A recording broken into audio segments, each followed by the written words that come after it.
Crooked Cops. It has Leonardo.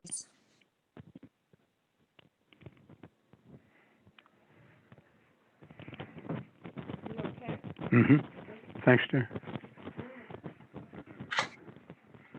I can't figure out the headphone thing.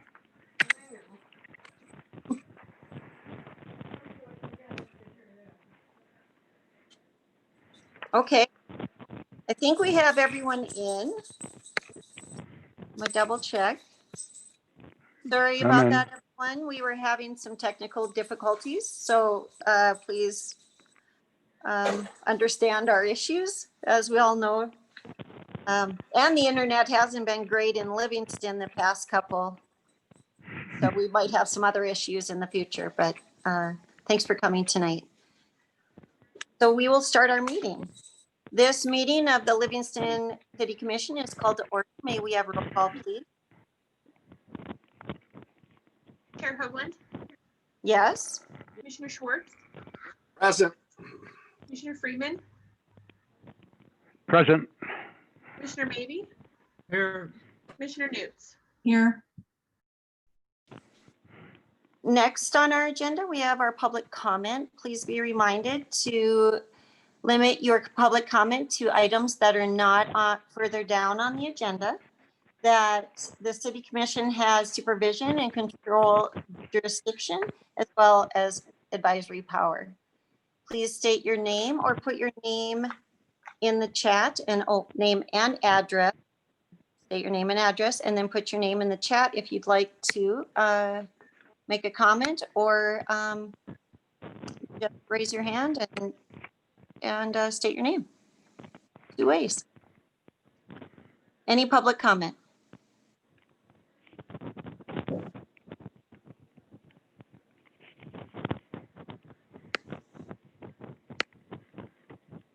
All right, no public comment. Chair Hoagland, we had one public comment. I'm sorry, I put our name in the chat. This is Jessica Wilcox. Go ahead, Jessica. Actually, I'm going to pass it off to Chloe. Go ahead, Chloe. My name is Chloe Williams. I'm a 5th grader. I live at 617 North 8th. I would like the City Commission to consider creating a dog agility park out of natural resources around the area of Mayor's Landing. Thank you. Chloe, could you tell us again, you said we would like the City Commission to, and then it got all kind of staticky, and then something Mayor's Landing. So give us a little more in between. So to consider creating a dog agility park out of natural resources around the area by Mayor's Landing. So. Right, thank you, Chloe. And Chloe, did you state your address? Yeah. Okay, thank you very much. Thanks for joining. Any other public comments? Hi, this is Molly O'Neill. I have a public comment. Go ahead, Molly. Yep, I live at 420 North 11th Street, and I'm calling regarding the CARES Act remaining funding on behalf of Park City County Health Department. And I wanted to provide an update on some survey results that we collected between the November 14th and December 4th. Volunteers and Park City County Health Department staff visited 112 households throughout Park County and administered a community assessment for public health emergency response, which is called a CASPER survey. This is essentially a rapid needs assessment. And like I said, we went door to door throughout the county and knocked on 112 households, which was enough to generalize that data to all of Park County. And I wanted to highlight a couple of the results that we found. One of the results that we found had to do with employment, that 36% of respondents reported that they have lost their job or income as a result of COVID-19.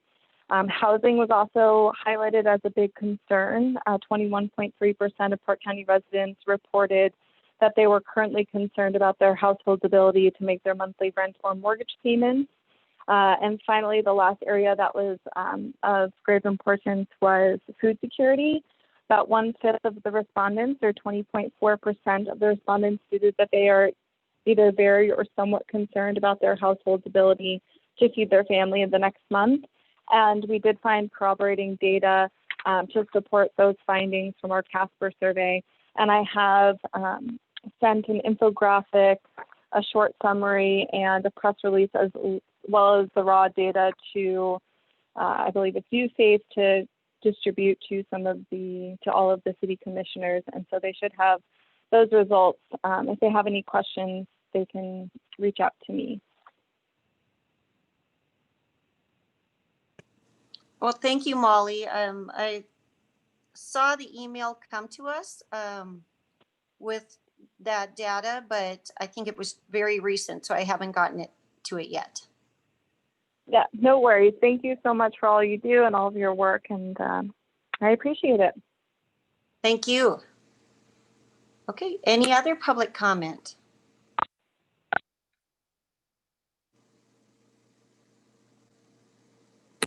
Double checking. Okay, I don't see anyone else in the chat, so we will move on. Tonight we have 3 consent items. Do I have a motion from the commission on consent items A, B, and C, or any that you would like pulled for consideration? I'll make a motion to prevent for consent items A, B, and C. Second. So we have a motion by Schwartz, and a second by Maybe. Roll call, please. Chair Hoagland, Yes? Commissioner Schwartz, 4. Commissioner Friedman. You'll have to unmute your phone. Please press *6 Or you can give us the thumbs up. or give us the thumbs up. All right, motion passes. Tonight we have 1 proclamation. Our proclamation is declaring April 30th, 2021 as Arbor Day in the city of Livingston, Montana. Whereas in 1872, J. Sterling Morton proposed to the national, sorry, I have really bad light in here. I'm gonna apologize. I have to move around a bit. Proposed to the Nebraska Board of Agriculture that a special day he has set aside for the planting of trees. And whereas this holiday called Arbor Day was first observed with the planting of trees of more than 1 million trees in Nebraska, and whereas Arbor Day is now observed throughout this nation and the world, and whereas trees can reduce the erosion of our precious topsoil by wind and water, cut heating and cooling costs, moderate the temperature, clean the air, produce life-saving oxygen, and provide habitat for life or wildlife. And whereas trees are a renewable resource, giving us paper, wood for our homes, fuel for our fires, and countless other wood products. And whereas trees in our city increase property value, enhance the economic vitality of business areas, and beautify our community. And whereas trees, wherever they are planted, are a source of joy and spiritual renewal. Now, therefore, I, Darrell Hoagland, Chair of the City Commission of the City of Livingston, Montana, do hereby proclaim April 30th, 2021 as Arbor Day in the City of Livingston, Montana. Thank you, everyone, for helping us celebrate trees in Livingston. I know multiple times we've heard many people say there's a lot of value in their importance. Next on our agenda, we have 1 scheduled public comment. We have Katie Weaver of Park Local Development and Revolving Loan Program update and new business assistance and project availability or project available. Go ahead, Katie. Great, thanks. Good evening. I appreciate the time on your agenda. We are just here to give a quick update. Faith is going to put up our website so you can kind of see a little where folks can go to learn more about what we're going to update you on and see what we've been doing. So as you know, we, Park Local Development Corporation and Park County Extension, took over management of the joint city-county revolving loan fund. This summer will be 2 years. And so just a quick update. We currently have one standard loan out and did 9 of our emergency microloans that you guys approved this summer for businesses that were impacted by COVID-19. 3 of those, which have already paid off in full. You should have seen in an email today, we are re-advertising and trying to market that program. We have over $300,000 available in the emergency microloan program. And those, you can read it right there on the screen, but these are up to $10,000 for working capital. And there's an online application for that. The second thing, we had a goal from the very beginning, and our intent when we put together our proposal to take over management of this loan fund was to start building out wraparound services for our businesses. Beyond just our loan program, we really wanted to create business assistance and training. We were able to successfully fundraise through this summer and fall, and in December, brought on 2 contractors to work with us. One is, and you'll meet Cassie here shortly, I'll turn it over to her to give a quick update on what she's been up to. Cassie Heron is our outreach and training coordinator, and we've also hired Dean Nelson as our business advisor. So those are resources we're trying to get out and accessible to our businesses. Dean, really, his role is to sit down one-on-one and help folks identify areas of their business they want to work on. And then lastly, and Cassie will touch on this a little bit more, we started you should have received an email from me today, and it's also out on Facebook. We're doing a very simple business survey. We're really trying to understand broadly what training and education are our businesses interested in, and how do they want to receive it. So Cassie will touch on that a little bit more. And then lastly, you got an email from me this afternoon, and I'm not sure where you are and what the timing is exactly on the CARES Act funding. If there is time to be considered, we're putting forth a proposal for an idea we've been mulling over and kind of thinking about for some time. And we've just recently kind of had the capacity to think about that now that our training and our technical assistance programs are up and running. And this is modeled on what some other municipalities are doing with CARES Act, with a little bit of a local flair. This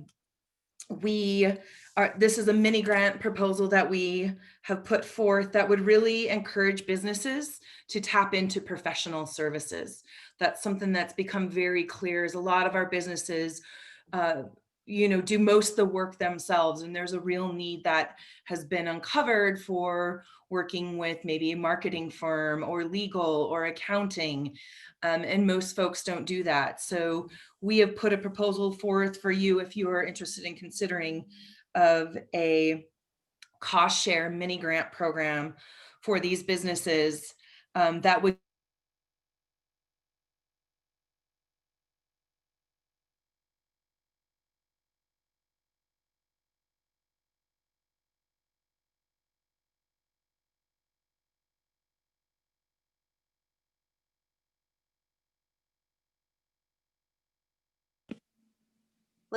Hi all. I just got a text from Katie.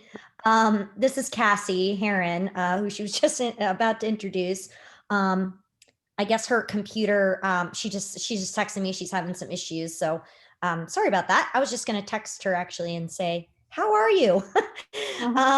Anyway, well, for my grand entrance, it's nice to meet you all. I'm Cassie, and as Katie was, she's actually talking about a program I don't know much about, so I'm sure she'll be following up with you guys on this cost share opportunity.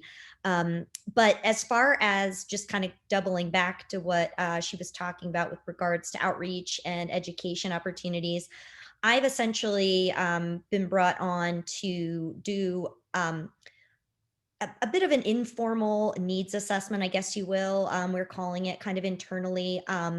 I have been interviewing businesses around the county, Park County entirely, from a variety of sectors over the last few weeks, and really just asking businesses, what's working, what's not, what are some concerns and challenges, what are some opportunities that you would be excited about if we had offered some kind of educational services or programs, what would really interest you? And so I've interviewed about 20 different business owners around the county, from all the way from Clyde Park, Livingston, to Cook City, and I've really uncovered a lot of there's a lot of similarities in terms of what businesses are needing or looking for assistance.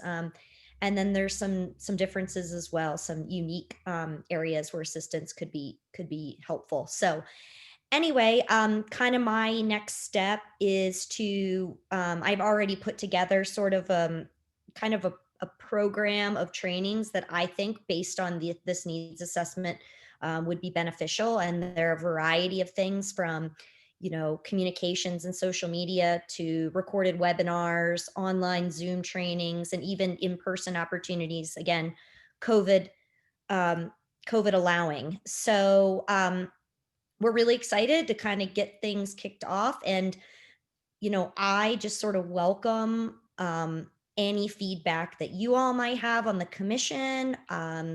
If there are thoughts that you might have and you are interested in sharing them, we're kind of constantly assessing these topics and their effectiveness and people's interests. So looking to modify and add to and expand. So I guess I'll just leave it at that. If anybody has any questions, like Katie said, she sent a survey around as well, which we're hoping to get a little bit of a wider response with the survey. So, encourage you to share that as well. And Katie's back. So,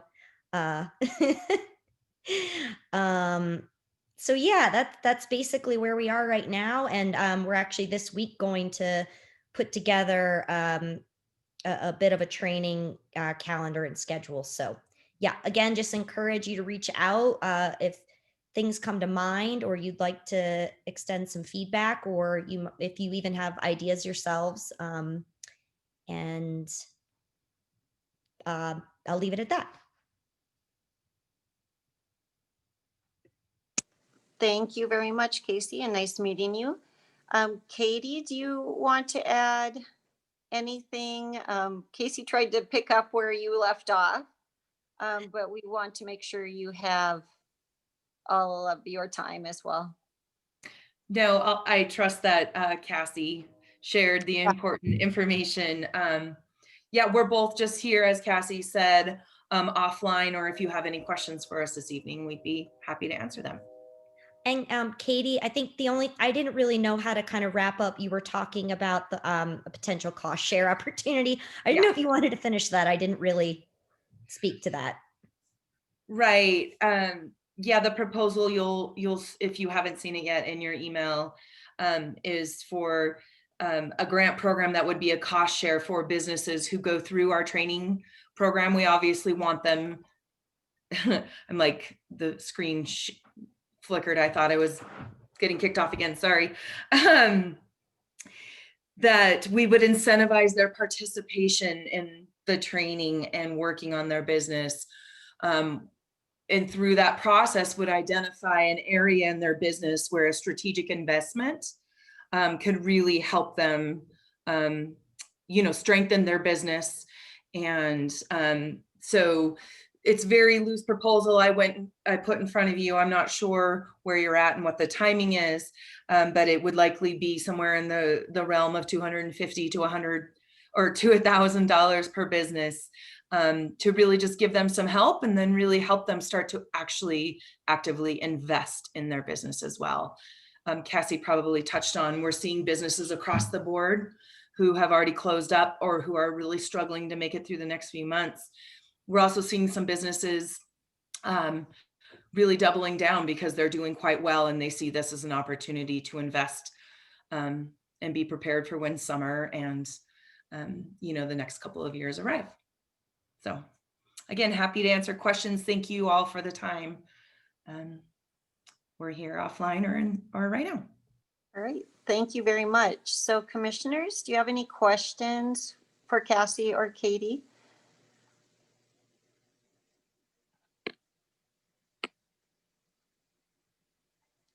I do have one, so I can start, I guess.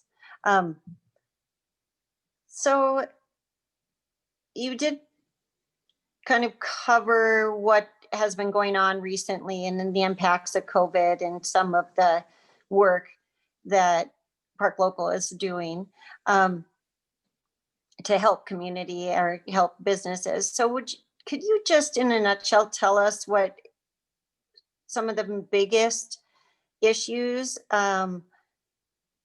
businesses are dealing with during COVID?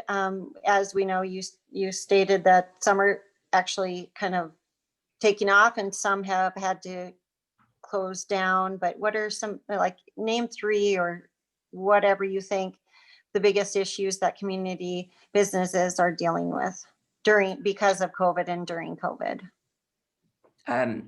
Cassie, I'll just maybe touch on a couple of things, and then if you want to point out 1 or 2 things that have stood out to you, I think access to capital, coupled with navigating the myriad of different systems and accessing either CARES Act funding or the ACC that's starting to roll out.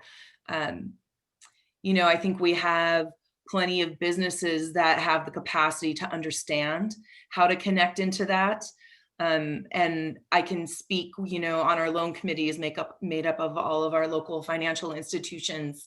There's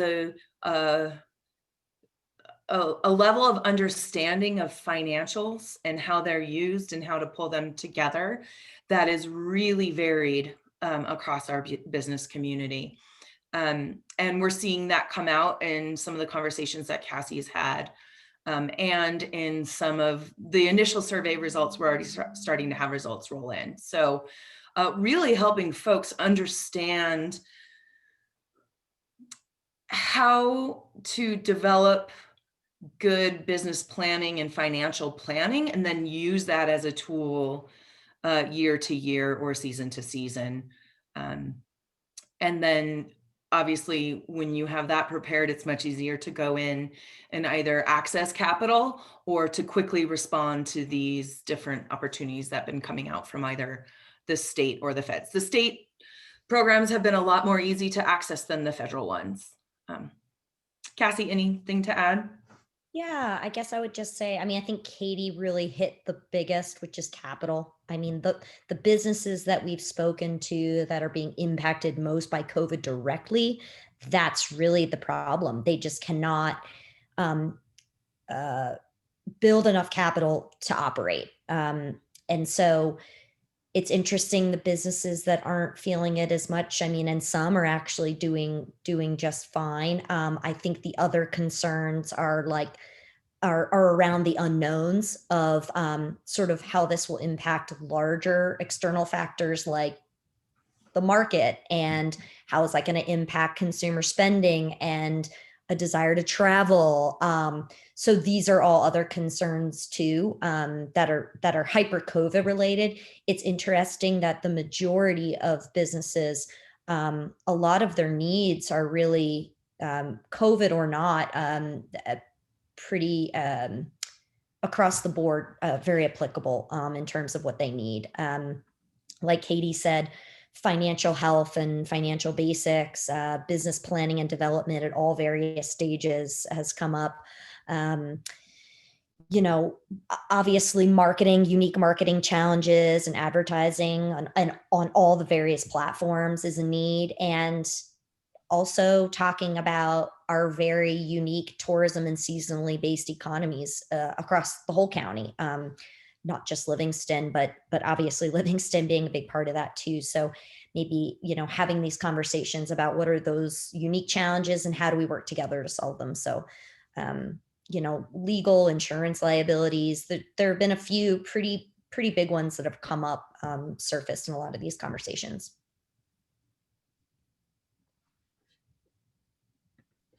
Thank you. Sorry, I was on mute. Thank you. Very great description of the challenges. Any other commissioner comments, questions? Madam Chair, Go ahead, Quentin. I just want to once again thank Katie and her staff for the outstanding job they've done over these last few years, especially since taking over the revolving loan fund. I wish it was around when I was in business. Their outreach is incredible, and the education is probably the most important part of what they do. Thank you. I yield. Thank you, Quentin. Any other commissioners? I'll chime in. Go ahead. I just wanted to thank Katie and Cassie for putting this together. This early on when we were talking about CARES Act funding, I don't know if the rest of the commission remembers. One thing that we had talked about was utilizing systems that were already in place to support our community. And so this proposal is a thoughtful way to use a system that's already in place to support our community.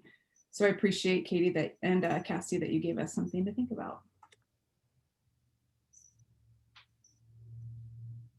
Thank you very much. Anyone else?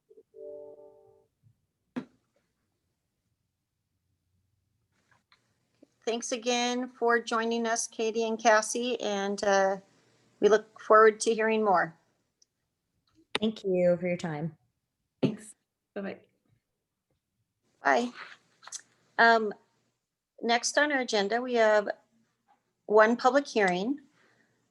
Ordinance number 2098, an ordinance of the City Commission of the City of Livingston, Montana, amending ordinance number 2041, 2049, and 2055 as codified by Chapter 8 of the Livingston Municipal Code entitled Traffic and Vehicles. Sorry, Chapter 9, not 8.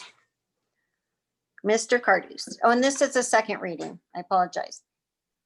Go ahead. Thank you, Madam Chair. So that's correct. It's second reading. Once you open the public hearing, take public comment. If approved, this will go into effect 30 days from passage. Again, this is just a change to the parking on the last block of Main Street, mainly to give a loading zone to the preschool there. So we discussed it already, I think, in at least one meeting. So I will leave it at that unless you have specific questions.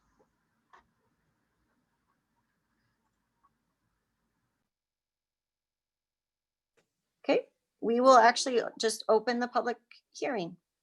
This public hearing is now open on ordinance number 2098.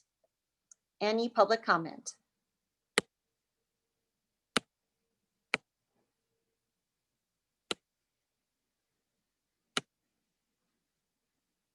Any public comment on ordinance number 2098?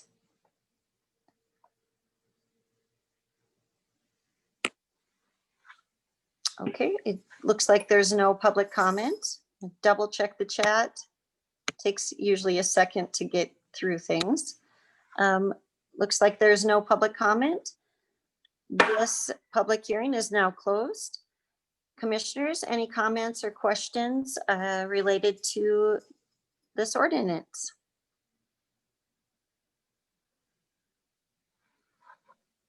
Melissa, go ahead. I'll kick us off this time. I said it before and I'll say it again that I think this corner is especially busy during the times that these kids are coming and going, with school buses and all the school traffic coming up both sides of the street where this preschool is near. So I just am thankful for the suggestion, and I think Shannon put a lot of thought into this proposal, and it makes sense from a safety perspective. So thank you. Thank you, Melissa. And I will just, I guess, go next in that I said this before, but I appreciate how we worked with multiple entities, private residences, there's apartments, there's businesses, and working together to find a parking solution on this small section of our Main Street. And I think you guys did a great job, and I look forward to supporting this. Any other commissioners?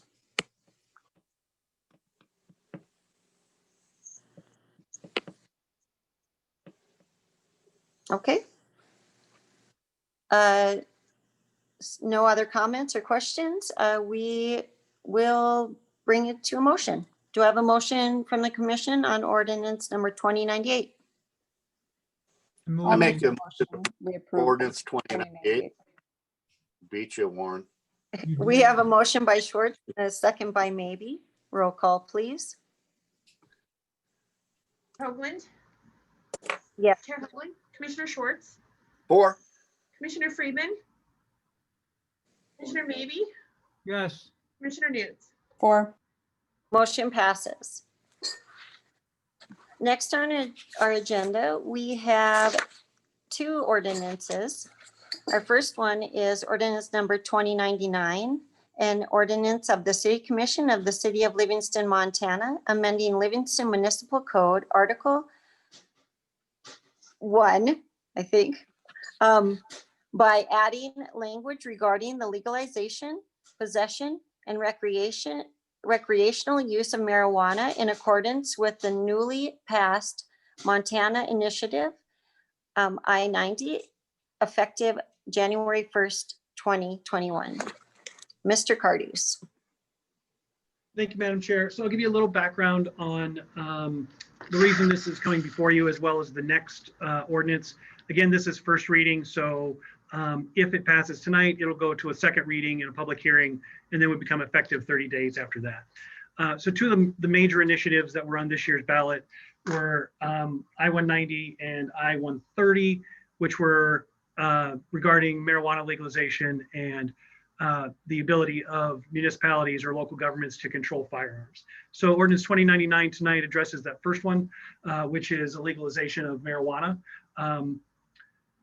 There's still probably a lot to be said about where this is going to go. I would guess that for both of these ordinances, the state will come out with further guidance at some point, but I think it's a good time to start the discussion on what we would like to see. The state may limit that in the future, but this gives us an opportunity to discuss it and at least get some initial guidelines in place for the city that will go into effect now, since the law has gone into effect. So specifically for the legalization of marijuana, as we looked at the code, we tried to align it both with the state code as well as the ordinances that we already have for alcohol. Mainly that includes, for alcohol, you'd call it open container. So we place very similar language for unsealed marijuana containers. Basically, you currently in Livingston, you can't have an open container of alcohol on the streets, sidewalks, or alleys. We mirrored that language for marijuana as well. There is a ability for the commission to waive the open carry for special events. We currently do not have that in this ordinance for marijuana. And then the next thing that we did that's unique to marijuana in this case, that's different than our alcohol ordinances, and you can scroll down to page 30 there, is that we have it's unlawful to consume marijuana by smoking or vaping in public places and buildings unless it's a licensed retail facility. So that's different than marijuana in that you can currently have consume alcohol in our parks or on our trails or at the skate park or ball fields or something like that. This limits it. Oh, I'm sorry. That part actually limits it just to you can't consume marijuana by smoking or vaping. So you could still consume marijuana in a park or at a ball field or at the skate park if it's an edible or some other form that isn't smoking or vaping. We put this in there initially to address concerns there may be about a contact high from being next to someone who's smoking marijuana, which isn't a issue that you have to deal with alcohol. Obviously, you drink a beer next to someone, they're not going to get drunk. Again, it's unlikely that you're going to get high from standing next to someone that's smoking marijuana, but you will be exposed to THC. And if we're at parks or areas where there's children, that may not be desirable. So this limits the consumption by smoking or vaping in public places or buildings. So it pretty much limits it to private property or businesses that have retail marijuana. We got rid of a lot of the language that was being used for medical marijuana, as there's not really going to be that distinction right now, so we don't have to worry about it. And then we mirrored the restrictions for where you could sell it based off of what already existed for medical marijuana, and they're very similar to the alcohol restrictions. So it's within so many feet, 1,000 feet this case, of a private school or childcare facility, and you can't sell within 1,000 feet as well. We did restrict children under 18 from being in a retail marijuana facility unless they were with a guardian or parent. That is also different than alcohol. I think in Montana bars, children can stay till 8 o'clock at night. I think there's a time limit on it, but that's similar. We did specify that if you are a retailer, that you could have consumption on premises, but you'd have to follow all applicable state laws and licensing. Then the last section, we mirrored again the state laws for proximity to churches and schools for where you can have a retail shop. So that's pretty much the basis of it. I don't think any other city in Montana has so far passed any legislation on this. So we'd be kind of leading the way as far as that goes. But I think it is a good starting point for a conversation, and if we're getting at least some guidance in place before we run into any complaints or problems. The only other thing I would say is I looked at some neighboring states as far as what their laws are in their cities, specifically Oregon. I just looked at the Oregon State Code. Oregon prevents the consumption of marijuana in public altogether. So this is actually less restrictive than the Oregon State Code. It's similar to how we treat alcohol, but slightly more restrictive just because of the ability to stand next to someone that's smoking or vaping and be exposed to THC. So sorry for that long introduction, but I kind of want to give you the history and the thought process behind this change, and I will turn it over to you. All right, thank you very much. So we will open it to public comment. And do we have any public comment on ordinance number 2099? Any public comment? I just would like to say this is Daniela. Can you hear me? Yep, go ahead, Daniela, and state your name and address. Daniela Love, 705 Lockhaven Drive in Livingston. I just want to echo appreciation because for the background and the history of the new law and everything, and I like the proactive step on making it a conversation. So I just want to say thank you. Thank you, Daniela. Any other public comment?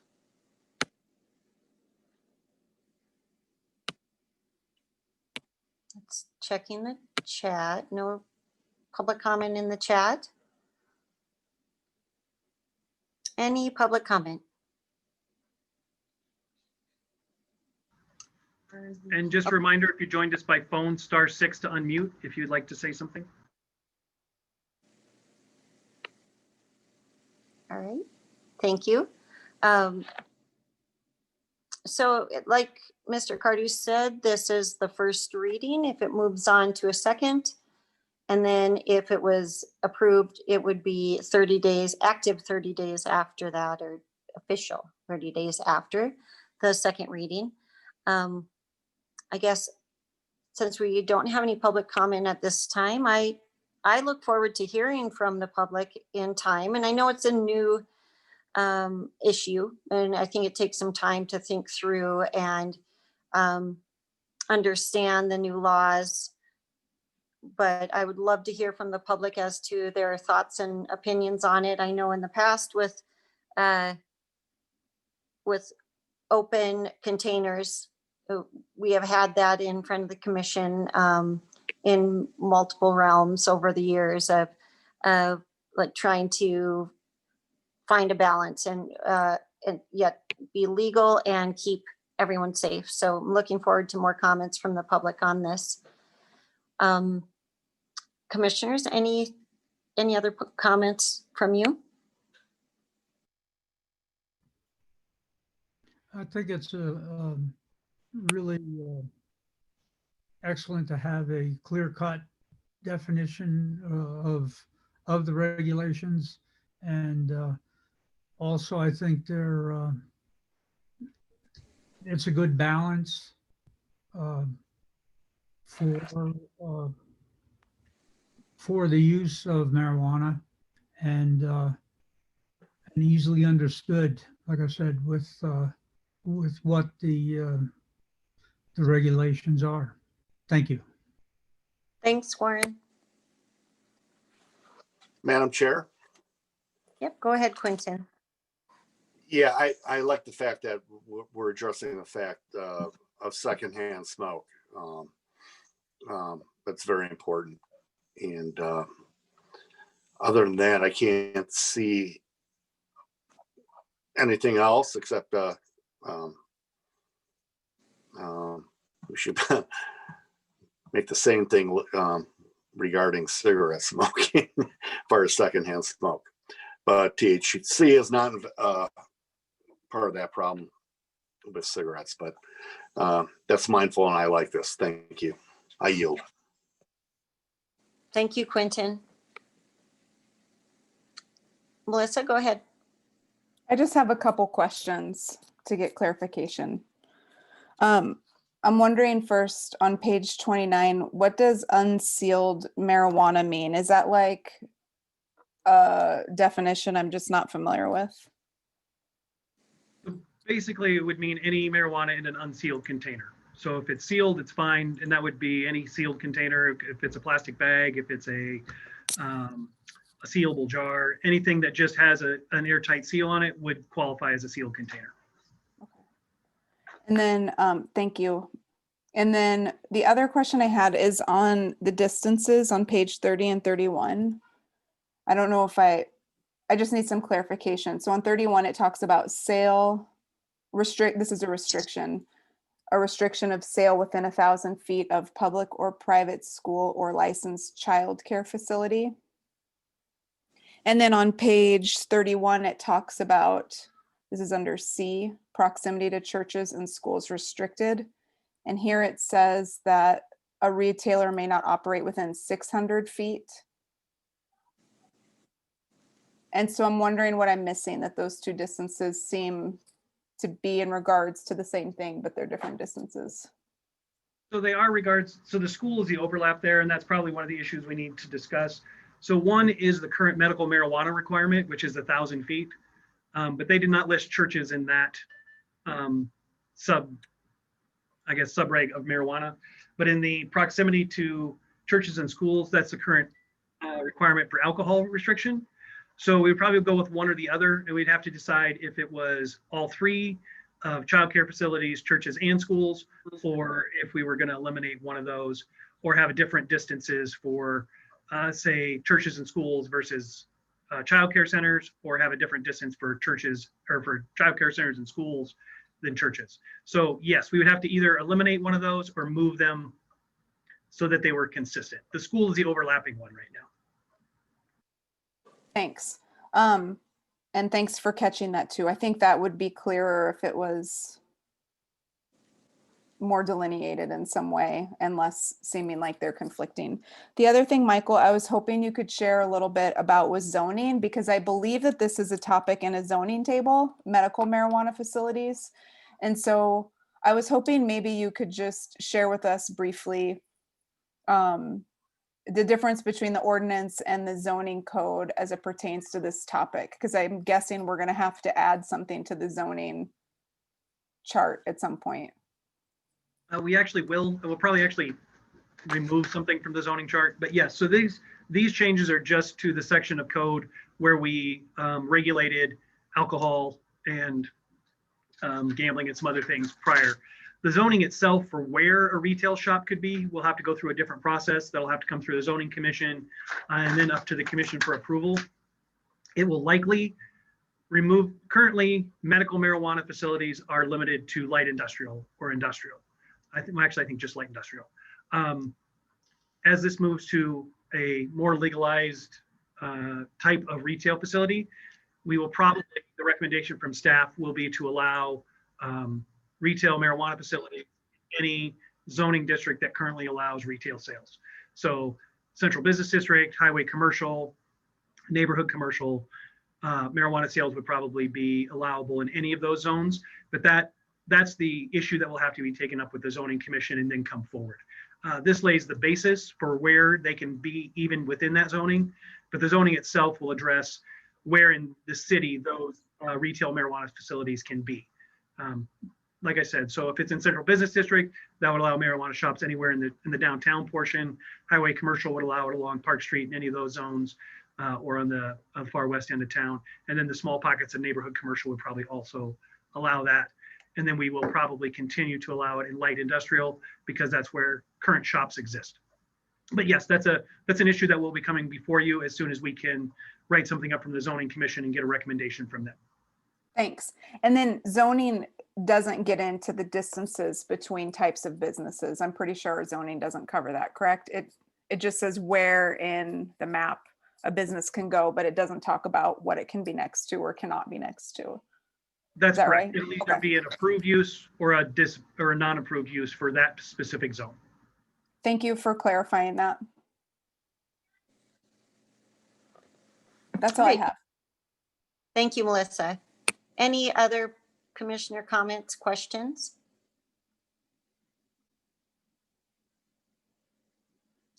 I guess I have one question related to where, I guess, location. What have you found, or have we found any information yet on where you were saying with Oregon, no public spaces? So did that mean all public sidewalks, parks, etc.? So it had to be in only residential properties or homes and or the business itself? Yes, that's currently the Oregon state statute. Okay. And so have you found anything on public spaces where there is, I guess it's like drinking in the park, for example, that kind of thing? Have you seen any information on that? If not, at least as far as Oregon goes, Oregon seems to outlaw it in all public spaces. I haven't had time to look through Washington or Colorado yet, and they may have slightly different laws.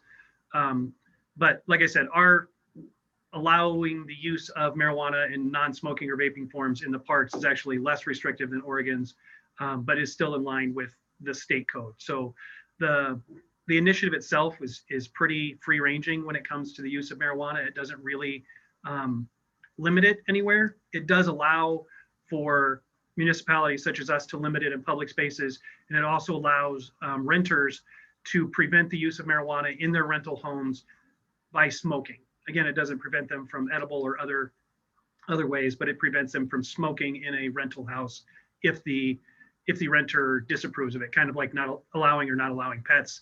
They'll be able to allow or not allow the smoking of marijuana in their rentals for Montana. But those are really the only restrictions in the ballot language. So unless the state comes up with further restrictions, there's not much more than that we can do. And we've tried to align it as closely as possible to alcohol, with the one exception of the allowing minors in retail shops and the smoking or vaping in public. Okay, great. So we could actually consider in time, especially because we're sort of waiting for this to fall out within the legislature and then through the work the state will do. But we could become even more clear on public versus private spaces, and also distances and et cetera for properties in time. So I look forward to those conversations and going from there. That's all I have. Sorry. Any other commissioner questions?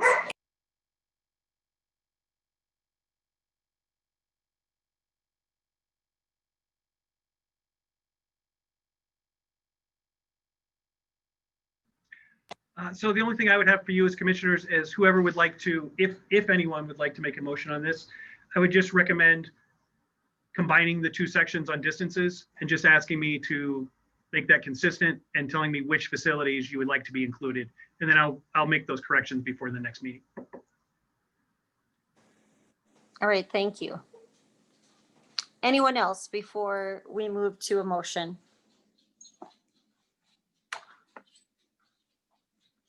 Okay, do I have a motion from the commission on ordinance number 2099?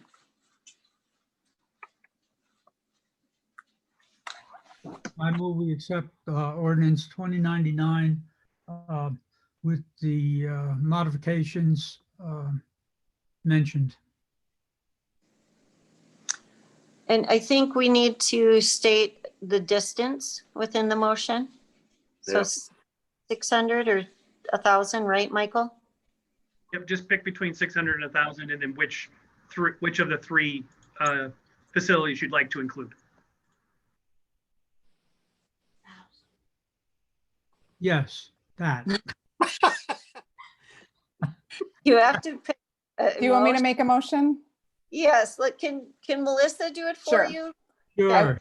I think I want to ask a clarifying question for Michael really quick. If it's all three with the same distance, then 1,000 would be easier, correct? Either distance would be fine, 600 or 1,000, and that will just be what it is in code, and we'll have to comply with that. But 1,000 is the number for schools right now? Well, schools is in both. 1,000 was a number that was being used for the medical marijuana facilities and Okay. 600 for alcohol. Okay. So I'm going to say a motion to approve ordinance 2099 with lining up those two distances to 1,000 feet for all three of the schools. Let me look it up. Schools, childcare, and churches. Second. All right, we have a motion by Newts and a second by Maybe. Roll call, please. Hoagland? Yeah. Commissioner Schwartz, Or Commissioner Friedman, Commissioner Maybe, Yes. Commissioner Newts. 4. Motion passes. It will move on to a second reading. Next on our agenda is ordinance number 3000, an ordinance of the City Commission of the City of Livingston, Montana, amending Article 4, Chapter 10, Section 10-19 of the Livingston Municipal Code as it pertains to carrying concealed weapons. Mr. Cardis. Thank you, Madam Chair. So this is, the purpose for this is similar to what we just did. So this is, it was Initiative 130, which restricted the local government's regulation of firearms. So while the statute is fairly long, and I'll give you some background as well on some initiatives that are going through the State House right now. The basics that affect us is that the cities are now restricted from prohibiting, registering, taxing, licensing, regulating the purchase, sale, or other transfer, ownership, possession, transportation, use, or unconcealed carry of any weapon within the city limits. So it basically limits cities from making any laws regarding those things. The current initiative, as it was passed, the one thing it didn't address was concealed carry. So cities still have some authority to regulate concealed carry if it is unpermitted. So we do not have any power to prevent the carrying of permitted concealed weapons. And there are some restrictions on what we can regulate when it comes to open carry. So that was the initiative that was passed. There's also House Bill 102, which takes this issue and takes it further. In fact, it's looking at eliminating the requirement for a permit to conceal carry in the state of Montana. So if it passes, there would not be a requirement to have a permit to conceal carry a weapon or firearm in this case. And they also actually, one version eliminates a city's ability to, or a county's ability to limit the carry of concealed or unconcealed weapons in public spaces. So those issues are out there right now. One has already gone through the Judiciary Committee. It's likely it will move on, and it's probably likely that it will pass. There may be some changes to it, and we will continue to track those. So whatever we decide on tonight, I would assume the state may require us to make some changes, but it was written with both the initiative language and the current bill language at least considered. And I'll tell you where it wouldn't meet some of the current bills, but does meet the current initiatives. So that being said, we were required to change our ordinances that up until this point have prohibited the concealed carry of a firearm within the city limits, permitted or unpermitted. We did not allow that within the city of Livingston. So the new update continues to prohibit the carry of a concealed firearm without a permit, unless authorized by federal or state law. There may be some questions, what does that mean unless authorized by federal or state law? There are both federal and state employees who are allowed to conceal carry weapons without permits as a basis of their job. You can think federal agents, whether they're with the FBI, Department of Commerce, Department of Energy, they each have their own security forces, and they are allowed to carry concealed or unconcealed without a permit in any state in the union, as well as state employees, to include state troopers and police department officers who are allowed to carry concealed without a permit off duty due to the nature of their job. So those issues are covered by saying those people allowed to carry within state or state law. The other thing that has to change is the city no longer has the ability to regulate the carry of weapons to public assemblies. That does not include city commission meetings unless they are not in public buildings. So up until this point, we could restrict and did restrict the carry of weapons, both concealed and unconcealed, to let's say if you wanted to have a city commission meeting in the park. That's not a public building, but you could still regulate the carry of weapons to that assembly. Also, if it was candidates who were giving speeches, you could limit, we did limit the carry of weapons to those kind of events. The new initiative and the state law both take that ability away from the city, so we can no longer regulate the carry of weapons to public assemblies, which leads me to one thing as you're looking at the screen. I did miss this in the title of the section 1019.2. It should now say carrying, oh, you were right there. You were in the right spot. It should say carrying weapons to in public buildings, not to public assemblies, because we no longer can do that. So I would ask you make that one change in any motion to change the title of 1019.2 to the carry of weapons in public buildings. So we list publicly owned buildings as any building occupied or leased by the city, and that includes sidewalks and yards immediately adjacent to such buildings. Our code, if you could scroll down a little further, still prohibits the carrying of, right there, purposely or knowingly possessing or carrying a concealed or unconcealed weapon into a publicly owned building. If all the bills go through as is, we would have to change that to say possess or carry an unpermitted concealed or unconcealed weapon, which is an easy change we can make later if necessary. But if they get rid of the requirement for a permit, we might only be able to prevent the carry of unconcealed weapons into the building, and it depends on how that law comes out. But as this is written, and I think in accordance with the current requirements, it basically says you cannot knowing or purposely carry a concealed or unconcealed weapon into any publicly owned building. It only applies to the city. The schools would have to come up with their own requirements. The county would have to come up with their own requirements. And then we have the exceptions to that. So these would be people that would still be allowed to carry concealed or unconcealed into a city building. Anybody authorized to do so by state or federal law. So that's the same people we were talking about earlier. If, say, an example of number 2 would be if we authorized a gun show in the Civic Center, then obviously people could bring guns to the gun show for sale and display. If we're having a hunter safety program and we allowed that to happen in the city civic center, that would still be a legal place to bring a weapon into a public building for hunter safety course. And then a public employee is authorized to carry a weapon. So that just means if a public employer had a security officer or some other employee that they authorized to carry, they would be able to carry it in their spaces. And I think those are the major changes. This one's a little more complicated and I would guess would require a change again, but I think it's important to get our initial thoughts out there so that it's clear to residents of the city what's allowed and not allowed, especially as all these changes are coming through the state legislature. If we have to change it again, we can go ahead and do that. And we tried to structure it so any future changes would be fairly simple and straightforward and be small word changes instead of restructuring all of it. I think that is all I have for now. If you have questions, I'd be happy to answer them.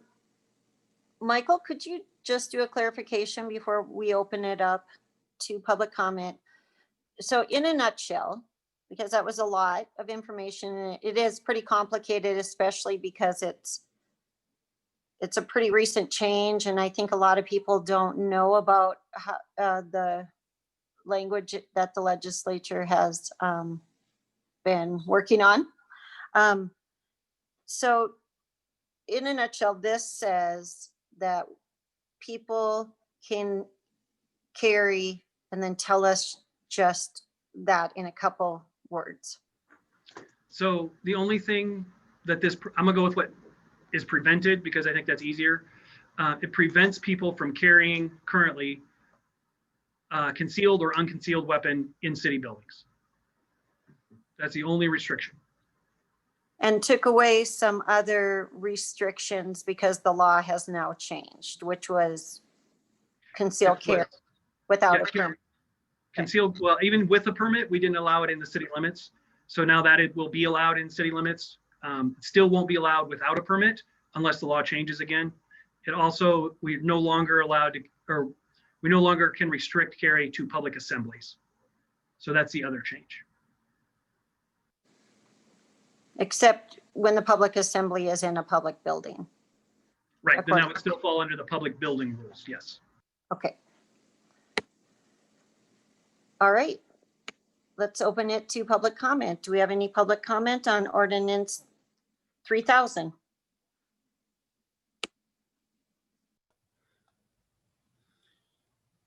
I'd like to make a comment. I'd like to make a comment. Sorry, go ahead, Patricia. Can you hear me? Yes, go ahead. I'm really disappointed in this, I have to say, and I say that having been had an experience in 2004 with a fascinating character who played Calamity Jane. Now she carried a number of weapons that she had permits for all of them, and knives into public buildings, and she was really livid with the city commissioners at the time. I wasn't a city commissioner then, but and at times I really questioned whether or not she wasn't that stable, and I really had questions of whether or not she could be harmful to our city commissioners and our public officials. And I think that those restrictions are there for a reason, and they are there for protection of public officials and other people. And I'm just so disappointed that they have eased those restrictions because it's protection. And I grew up with a father who was a hunter and taught us young how to responsibly deal with guns. But I'm just, it's a different time and a different place. And I just say I certainly endorse as many restrictions as you could put on concealed weapons, even those with permits, in public places, and especially where public officials are involved. Thank you. Thank you, Patricia. Any other public comment?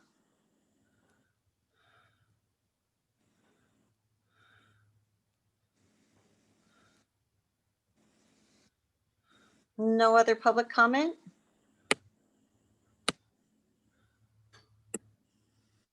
Okay, like I said, this is the first reading and potentially more time on this as well, depending.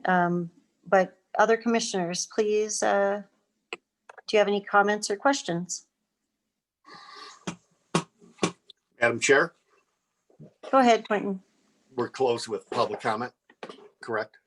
Yes, no other public comment. Okay, I just would like to remind the audience, especially Patricia Graybo, that this was a ballot initiative. And fortunately, it did not pass the way I would like to see it passed.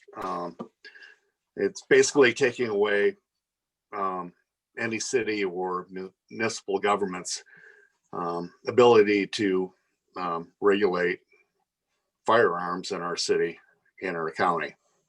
All we're trying to do here is to solidify exactly what we can do in the city with regard to these weapons. And it's still, a lot of this is still in committee. We don't know exactly where it's going to be, but we're trying to be proactive here. And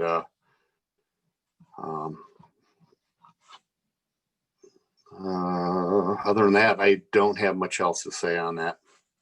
I yield, Madam Chair. All right, thank you, Quentin. Other commissioners? I'd just like to comment on the ability of individual communities to make their own restrictions. The downside of that is you could be perfectly legal with a firearm or accessory in Livingston and drive to another location and be a felon unknowingly.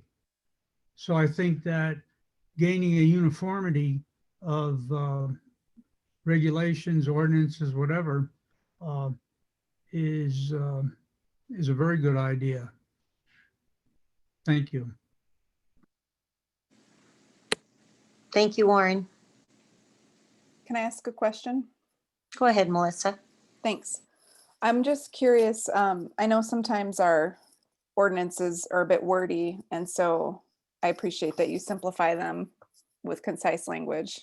Michael, I wanted to ask, could you talk about the other weapons? Because it sounds like this maybe was a broader ordinance pertaining to a lot of weapons besides firearms, and it's been streamlined to just address firearms. But I'm wondering about, do we have ordinance that get at some of these other, as it says in the ordinance, other deadly weapons? Or what are your thoughts on removing those other weapons from the list? So that's a great question. I forgot to address this part of it. So if we can scroll back up to the list, there you go. So there's, originally this also included dirk, dagger, nunchucks, spelled incorrectly, pistol, revolver, or other deadly weapons. And at the time it was written, it also mirrored state law. That was exactly how the state law was written. I think in it was either 2017 or 2019, the state repealed those sections of the state law. And we probably don't have the authority because we're not a charter government to control those issues. So this just lines it up with the current state law. If we want to do the research and see if we can be more restrictive, I think we could look at that. But in general, those are, the pistol and revolver are still covered under firearms. So really we're talking about dirk, dagger, or nunchucks. And at one point, I think it also said a knife with a blade more than 4 inches. And what people found out was the definition of deadly weapon was fairly broad, and people could get accused of carrying a deadly weapon that no one would think was a deadly weapon, or people were carrying things that were obviously a deadly weapon, but a baseball bat is a deadly weapon, but we wouldn't make that unlawful to carry in the city. So there just seemed to be a lot of confusion over that part. Obviously, it's still illegal to attack anybody with anything along those lines. Additionally, we still have a prohibition on firing anything inside city limits. So and that includes, shotguns, rifles, handguns, bow and arrow, crossbow, air guns, anything like that. There's still a prohibition on using those inside city limits. So we covered, I think, the important parts and other aspects of the code, and this cut out some of the confusion and lined it up with state code.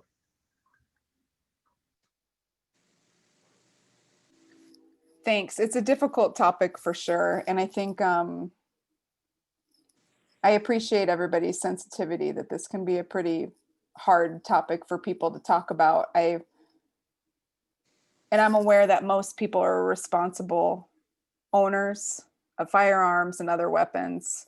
And the people that are not responsible are probably the ones that wouldn't follow an ordinance anyway. So it's a difficult topic, and it seems like we're doing the best we can to come up with something reasonable. So I appreciate the open conversation about it. Thanks. Thank you, Melissa. Yeah, this is a difficult conversation. The one thing that keeps coming to my mind is I do hope that the state legislature continues with letting communities regulate their public buildings for the safety of their buildings. And I think that, that our national capital restricts firearms coming in for a reason. I would like to see that remain for us as well. But if our legislature changes that law, yeah, concerning. And the other part is in Montana, 1 in 5 people are struggling with some form of mental illness at every given moment. And mental illness is real, and it's hard on families, on people. So I think they kind of equate to each other. So this is it's worrisome, I think. But also I think, like Melissa said, that, I grew up in a very hunting based family and grew up around guns, but the concern is the not safe people, not those doing the right thing. So yeah, this is a tough one, for me to kind of look at, but on the other hand, we have to follow the law, and we have to try to keep ourselves and our city staff and our people safe. So we'll see how it all plays out. So I guess any other comments before we move on to a motion?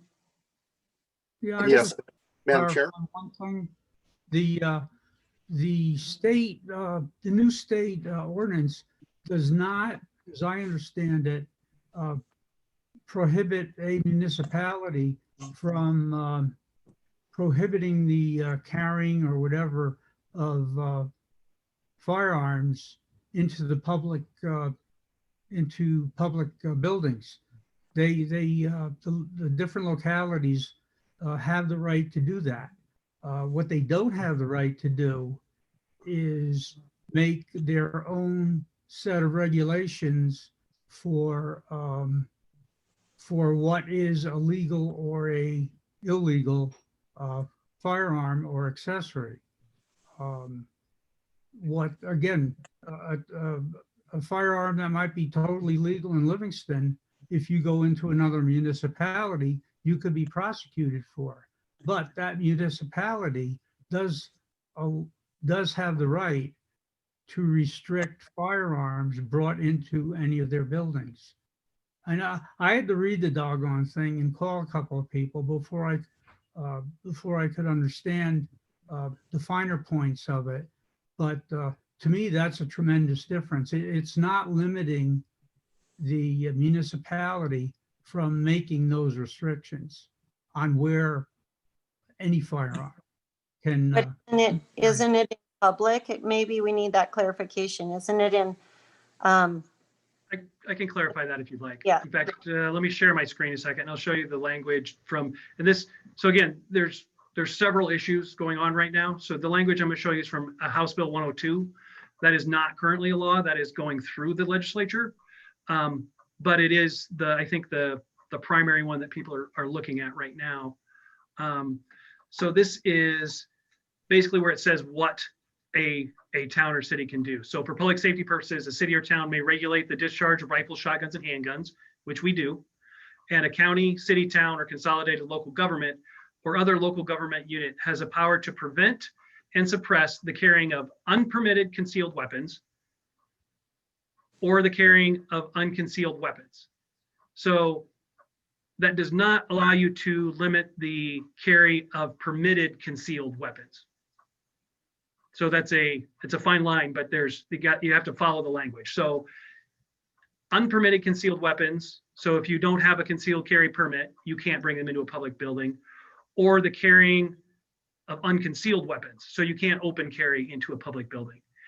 But it does not actually give cities, counties, or other local governments the ability to regulate the carry of permitted concealed weapons.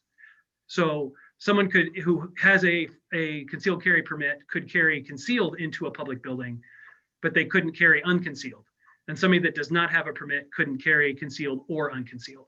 So it is a restriction, but there are classes of firearms that cities aren't allowed to restrict. Now, there's also a separate bill going through right now that would eliminate the requirement for a permit to conceal carry in the state of Montana. And if that went through with this language, then you couldn't prevent the carry of any concealed weapon in a public building because there would be no requirement for a permit. So like, again, there's a lot of stuff going on and it's kind of confusing.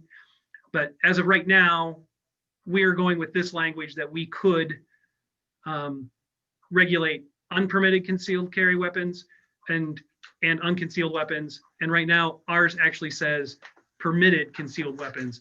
But if 102 went through, we would have to change that language because that would we would no longer be allowed to regulate that specific item of permitted concealed weapons. Sorry if that's confusing, but I don't know if I can make it any easier. Yeah. Didn't make it any better though, Michael. Makes me more worried, but anyway, so we are at, is there any other comments from the commission before we move to a motion? Yes, Madam Chair. Go ahead, Quentin.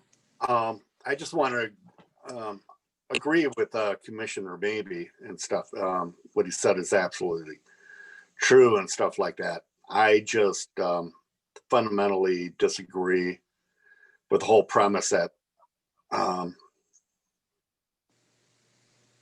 don't think we have enough regulations on guns, and it's way too broad, and it's like returning to the Wild West. I thought we were a little more civilized than this, but that initiative did pass by 2 percentage points, I believe, and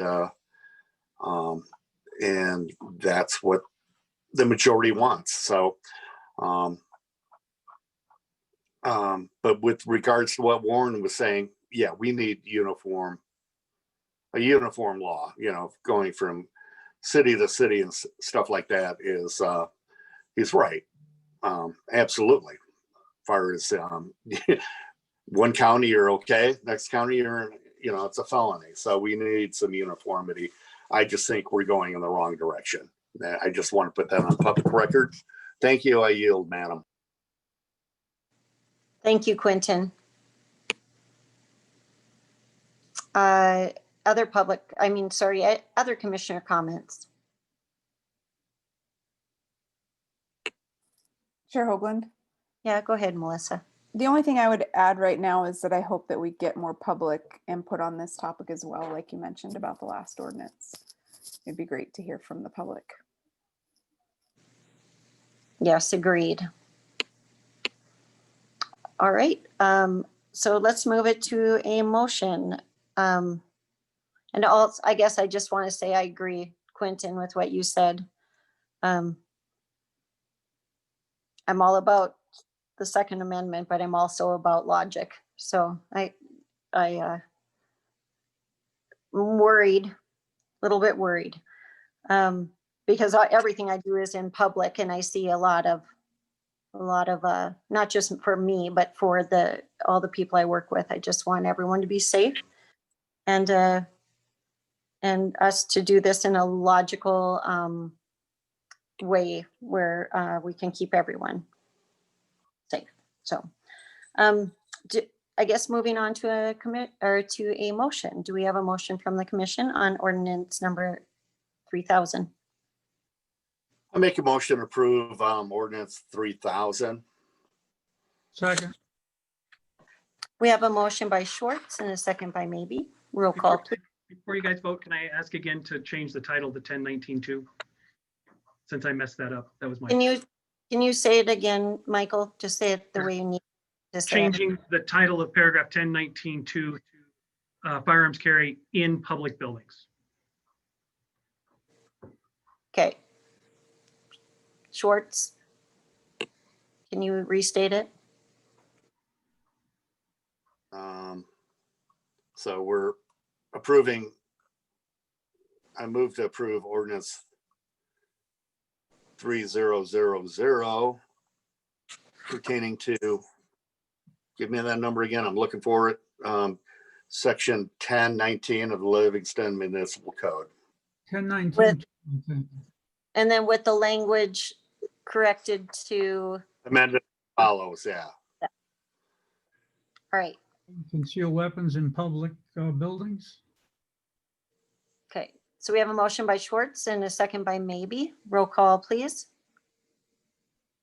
Chair Hoagland, Yes. Commissioner Schwartz, Or Commissioner Friedman, Commissioner Maybe, Or Commissioner Newts. Or Motion passes. And just for you, Madam Chair, we're 90 minutes in. All right, let's take our little 5-minute break. tea break, yeah.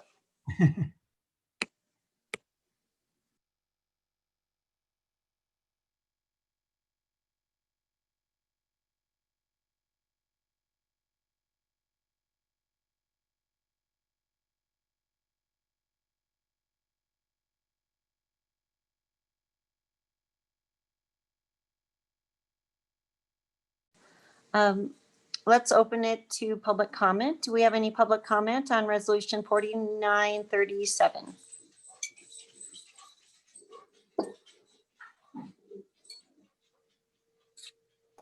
I have a comment. Can you hear me? Yep, go ahead, Patricia. Okay, Patricia Graybo, 204 East Calendar. I have a quick story to convey, and I think that's really important through this process. I have not seen the regulations, and I'd like very much to see them. Is there any place that we could find? I'd like to find them and be able to read them in detail. Patricia, they were in last meeting's agenda. I think there's 100 and something pages. I'll read it. When we brought Calamity Jane back to Livingston, Montana, we put on shows in the streets, and it was pretty controversial. We brought a genealogist from Deadwood. Her name was Janine Gurn, and she was an excellent archivist and was furious at the way the records in Livingston were being stored. They were stored erratically in different places. And as we performed these shows, historians, Calamity Jane was in Livingston for about 40 years on and off. So the books always said that she was arrested one time as a prostitute, and it was in Livingston, Montana. So Janine went down and found a box that had the police records from when Calamity Jane was here. And in that box, it actually proved that there was a woman named Ida Telmore who had actually posed as Calamity Jane when she was arrested, but actually historians then found out through the Livingston records that Calamity Jane had never been arrested as a prostitute, and Janine proved that. So subsequently, Carol Woodley, Jerry Bricky, and Larry Laren were hired by the county to go work with our records because they were so important. This is a historic town. It has historic paperwork, and whether or not the commission realizes that now, in many ways, they are creating history. So these records in paper need to be retained, and intelligently retained, so they're not in boxes erratically here and there and everywhere else. And that is true. They've been in boxes over in the basement of the Shade Center. They've been all over the place. And so if this leads to an intelligent, orderly restoration and saving of those very important records, it is certainly welcomed. But I don't think people realize how important they are for long term. That's my comment. Please make it as intelligent and well done as you possibly can. Thank you. Thank you, Patricia. Any other public comment?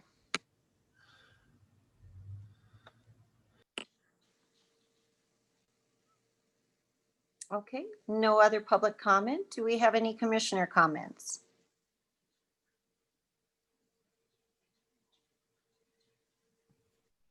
My understanding is that some records, I believe mostly deeds, that type of record, have been digitized, and in the process of being put in digital form, it actually automatically creates an index. I don't know if any of that is being done, and in the city's attorney's experience, have you run into any situations where something critical has been lost? Thank you. Thanks, Warren. Courtney, can you answer that? Certainly, there have been important things that have been lost. I wouldn't begin to tell you otherwise. And most of the time, the digital or the digitization of the records is done as a matter of making them easier to find and locate and to transfer when somebody requests them. And in some of those cases, even if we do that, we still are required to keep the originals. So we have to permanently keep originals. And those are true of the old record keeping books, a lot of which are in Mike's office, some of the old records that are in the Shane Center. We have to keep, for instance, the medical reports for the fire department run reports. If any of those reports are on children, they have to be kept for so many years after they're 18. And so we could be keeping some of those records for 36 years without the ability to ever purge them. Some of them have to be retained forever if they're medical records. And with the old system that the fire department had, which they haven't had for a number of years now, there were some files that were lost. Rural Fire had that same system and we lost some files there. In every effort to keep records and keep them appropriately, we know that there will be things that happen that cause a loss of records. There was a fire in the old courthouse. There were a number of things that caused lost records, but we do the very best we can to keep them and keep them safe so that they can be accessed by people who are looking into things down the road. But this is just a standard that's set by the Secretary of State that is a good place to start so that everybody knows what the expectation is. Thank you.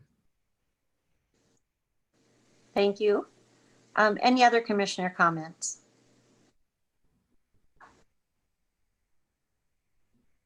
Okay, no other comments, questions? Oh, go ahead, Melissa. Yeah, I was getting my words together. I was trying to get my words together. Courtney said something at the last meeting that may be worth repeating. So this list, the very long list, the packet that we got last time, she shared a little bit with who is making up those guidelines, that it's not arbitrary and it's not a random group of people, the folks that make up the state guidelines. So I was hoping maybe Courtney, you could share that again, if you don't mind. Thanks. So there is a committee set by state statute that includes an archivist, local officials, state officials. And if somebody wants me to cite back to that, I'll certainly go and find it. I don't have it in front of me right now, but it's a committee that sets the schedules and reviews them every so often, and that's also prescribed by statute. Thanks. I just think that's useful when we're thinking about what's important to keep and what doesn't need to be hoarded indefinitely, that it's not a random group of people. So thanks, Courtney, for reminding us of that.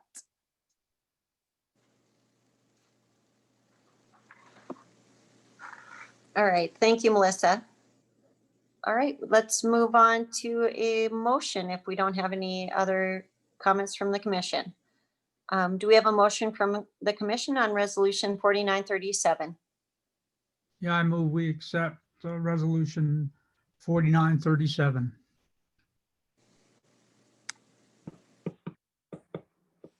Do we have a second? Sorry. Okay, I'll second. We have a motion by Maybe and a second by Schwartz. Roll call, please. Chair Hoagland, Yes.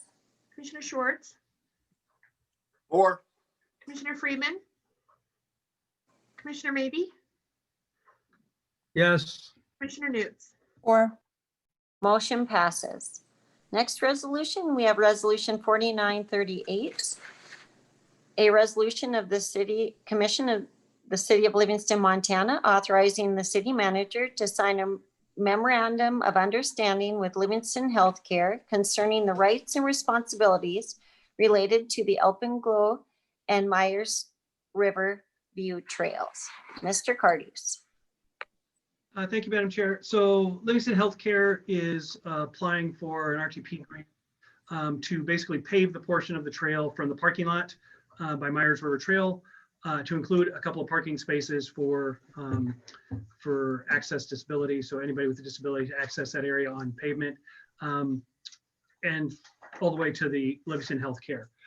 To do that, they needed a memorandum with us that basically outlines maintenance agreements and how it's going to be maintained and who's going to pay for what. You may notice there's not an agreement in your packet. It wasn't time to actually get the agreement done prior to this meeting. And unfortunately, the deadline for the grant application is prior to the next meeting. So really, this just authorizes me to sign a maintenance agreement that we come up with them. So you have to trust me on this one. That being said, it's going to be pretty straightforward. We've already had the discussion. We just weren't able to get it into the packet. The state, again, it's a state grant, so Livingston Healthcare is doing the match. The states probably do the work in the contract. Once that's done, the city will agree to do the maintenance, but it will actually be paid for by Livingston Healthcare. So we will be the conduit to get the work done, but it won't be at a cost to the city. So this is still at the expense of Livingston Healthcare, but the city has agreed to take on the actual maintenance duties so they can get our prices versus having to go out to a contractor to get it done because we can do it in-house with our streets crew. So that will be the essence of the memorandum of agreement. Additionally, because they already have snow removal contractors, or maybe in-house, I'm not sure. Either way, they are going to take on the snow removal up to the parking lot of that trail. We'll be doing the O Street Trail connector snow removal. We'll meet in the middle, and hopefully that will make that path very useful for everyone. So what we're asking tonight is for you to authorize me to sign that agreement once it is finalized along the lines that I just gave you as far as how it will be outlined. All right, thank you, Michael. Let's open it to public comment on resolution 4938. Any public comment? Hi, Darrell. This is Jessie Wilcox. Go ahead, Jen. 617, thank you. 617 North 8th Street. Thank you for bringing the resolution up this evening. I am the Livingston Healthcare employee responsible for writing the grant. And I just wanted to say thank you to some of the city employees too, who have been very helpful in applying for and working through the process of the grant. And so I just wanted you to know the leadership team at Livingston Healthcare is in agreement that they will look forward to looking at an MOU with the city for the maintenance, long-term maintenance of the trail if we do receive the funding for paving it. And what that long-term maintenance means is any chip sealing or pothole filling that might be needed down the road.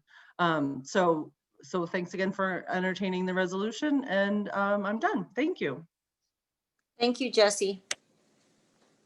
Any other public comment?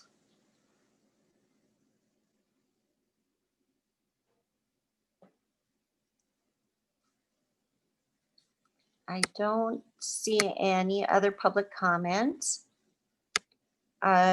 Commissioners, any questions or comments? I'd like to ask a question. Go ahead, Melissa. Can you clarify, Michael, or maybe pull up a map and show which part is being proposed to be paved and which part Livingston Healthcare would maintain? I mean, and by maintain, I mean pay for, and I think you're on mute, or I can't hear you. I will get that to you in just a moment. Let me pull it up and share my screen.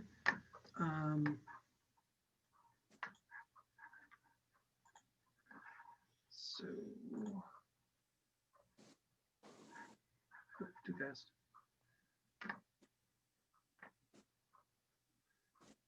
So the section of trail we're talking about starts here at the Myers Riverview Trail parking lot, and that would be where the parking spaces would be paved. And then it's this portion of the trail that leads to LHC, and I believe also this emergency access path behind. So the trail would run all the way over to this area in the south parking lot. So this would be the area that would be paved, and that LHC would be responsible for the cost of maintaining with the city's help and for snow removal.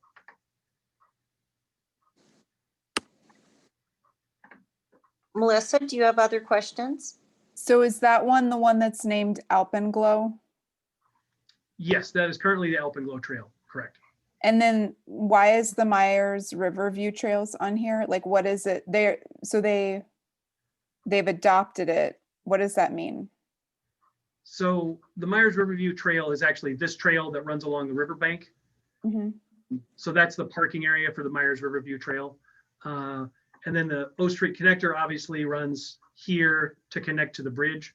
That's one of those issues where we have one stretch of trail that kind of has three names, which we can clear up at some point.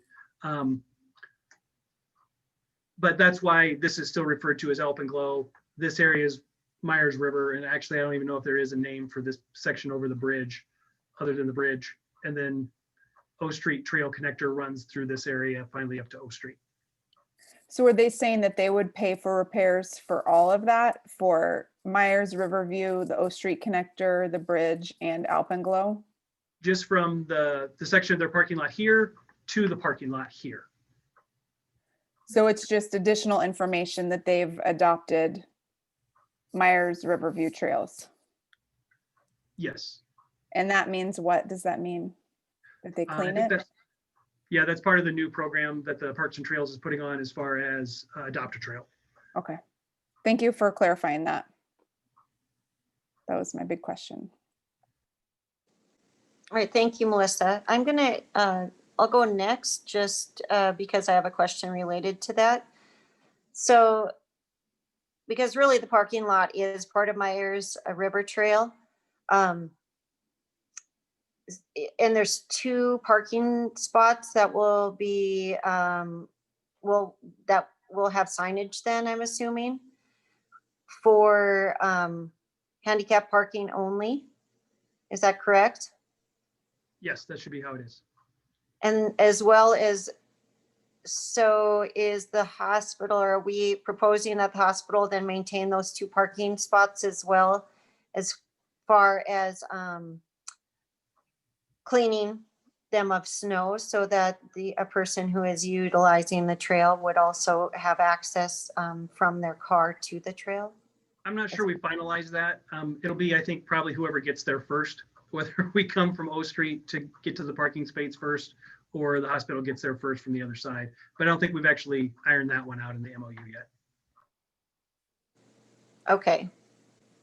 Because you can't really have access to the trail if you can't park, unless you park at the hospital. So I'm hoping that we're considering that within the MOU as far as the parking spots are related to it. So that's my main question. Do we have any other commissioner questions or comments?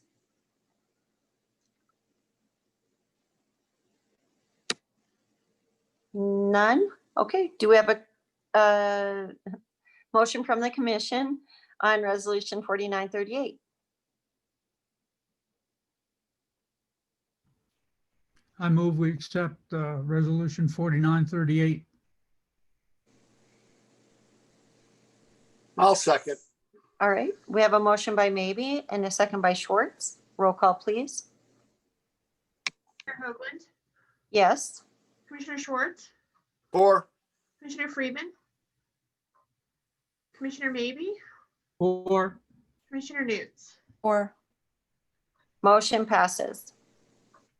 Next resolution is resolution 4939, a resolution authorizing the city manager sign a GSA with Big Bear Contracting for remodel construction services at the new City Hall building located at 220 East Park Street.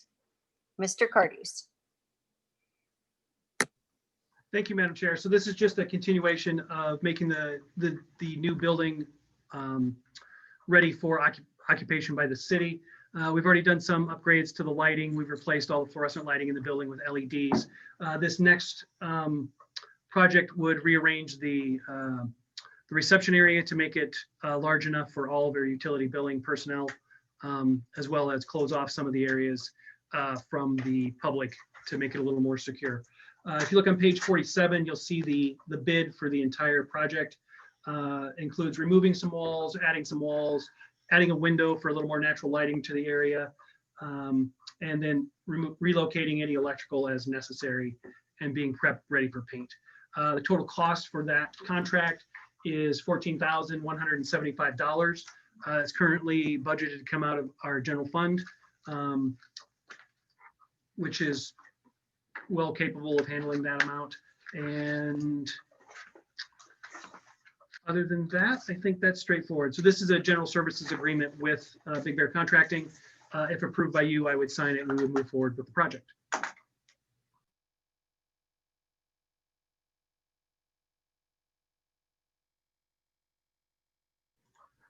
Sorry about that, talking. Thank you very much for that information. And let's open resolution 4939 up to public comment. Any public comment on resolution 4939?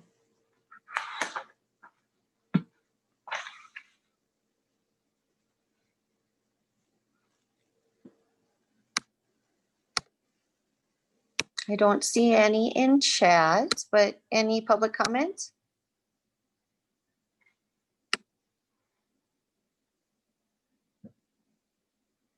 Okay, we will open it to commissioner comments and questions. Any questions or comments?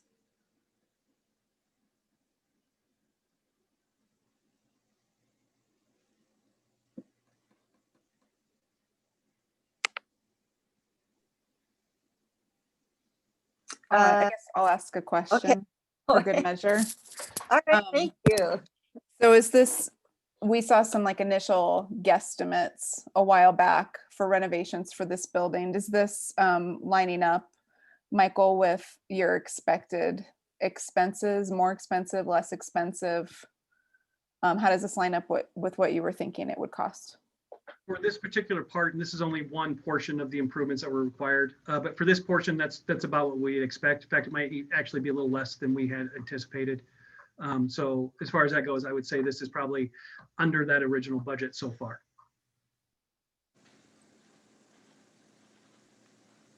Go ahead, Thanks. Melissa. Anything else? I don't think so. I mean, it's hard to imagine what all these spaces are because it's been a while since we were in there, but I remember Faith explaining this area and so I think that's who's referenced, Sam, Shannon, Erica, and the part of the building that Faith was showing us. So I don't think I have any right now. Thank you. All right, thank you, Melissa. Any other commissioner comments?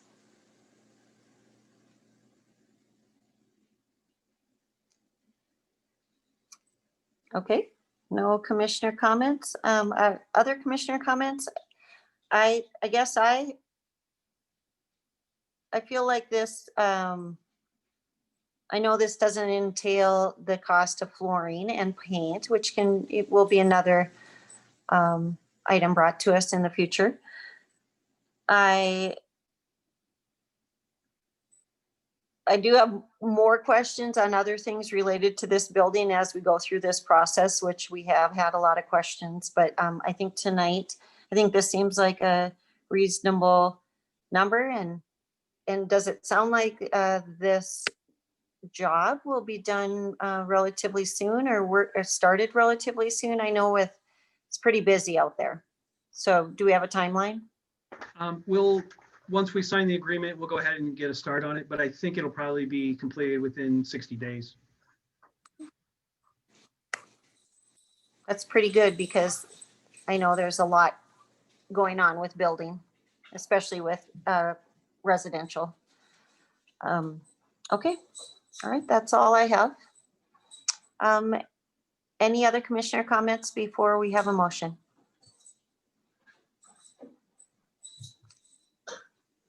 Okay, do we have a motion from the commission on resolution 4939?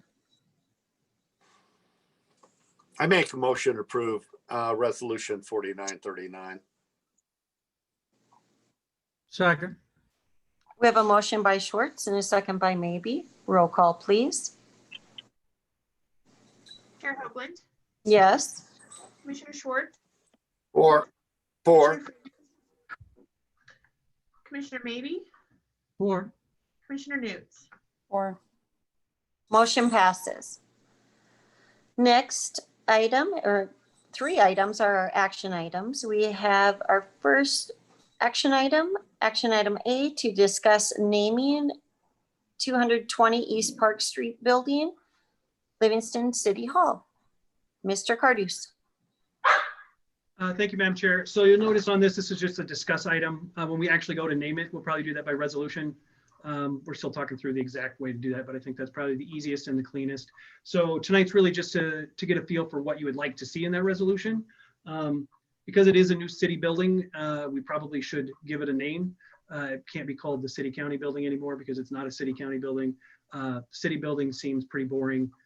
So there's probably some options, but talking to staff, the leading or candidate right now is just to call it City Hall, which is kind of retro, but I think fitting for Livingston. It kind of matches the historic feel. And so the building would just be called City Hall, or a different name if you guys have something else you would rather see it named. But I will open that up for your discussion. One of the popular names now is campus. So we could call City Campus, make it all cool and hip. Just like Google, we're a bit like them. Anyone have any discussion, questions on it, commissioners, on the naming of the hall, the city hall, or how we name it?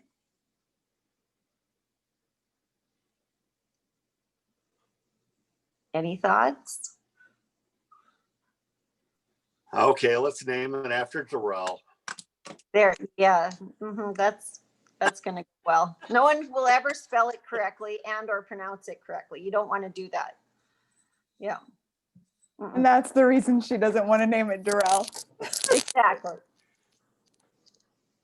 If I have anything to say about it, I like Livingston City Hall. Or City of Livingston Hall. No, sounds good to me. All right. I'd love to hear public input on this one. Can we have like a contest? That's probably not a good idea to have a contest. It has to be appropriate. Everything must be appropriate and non-hate filled. Keep it fun. If we get fun names. Yeah, I would love to hear from the community any thoughts they have. Hopefully they'll actually email us instead of putting it on This Is Really Livingston. So please email us and try to give us your feedback on it. But I do like a bit of a retro feel, as you can tell. So I do like the thought of keeping it a little retro, old school. So, all right. Is that enough for today, Michael? That's no other commissioners had comments? It is, unless you want to open it up for public comment. The only, can I just say one more thing about the building? Yeah. We're not quite filling the space in there. You know, there's some extra space in that building.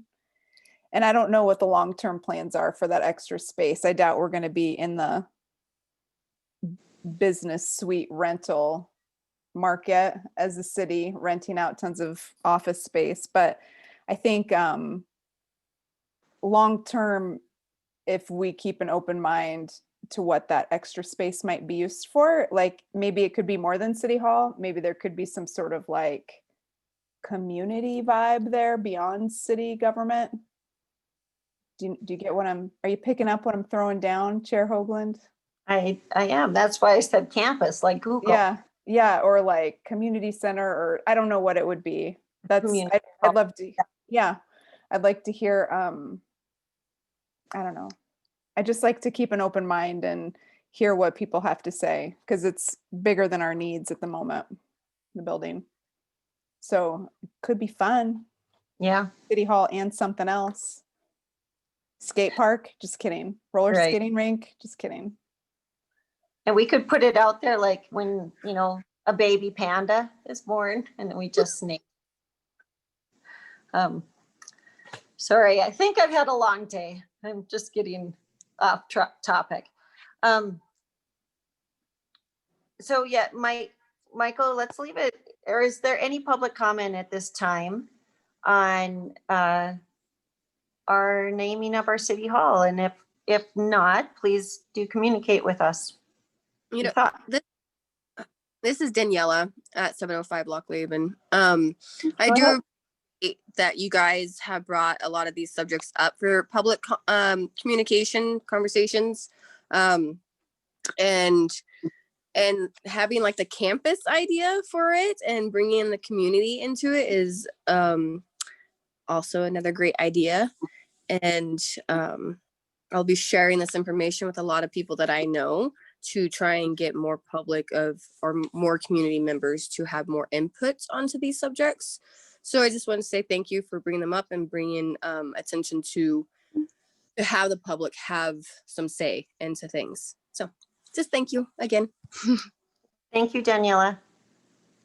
Any other public comment?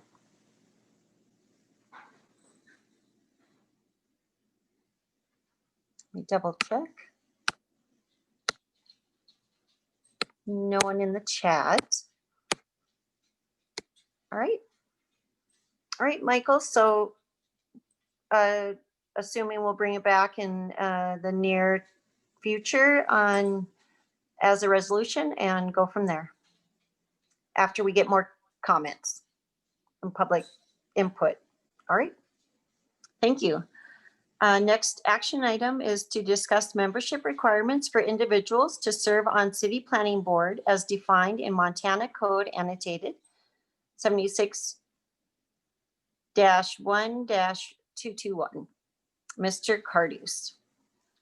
Thank you, Madam Chair. I'm going to share my screen with you again and just show you the state law that the planning board is talking about. So this issue is a request from the planning board that's coming up to you as a city commission.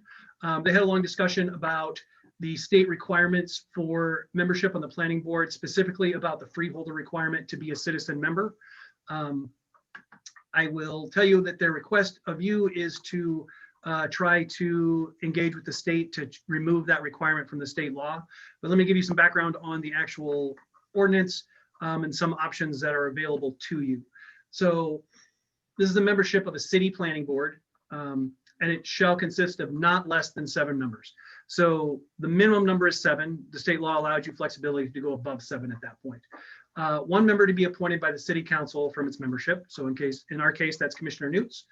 1 member to be appointed by the city council, who may in the discretion of the city council be an employee. In that case, that's our public works director, Mr. Shannon Holmes.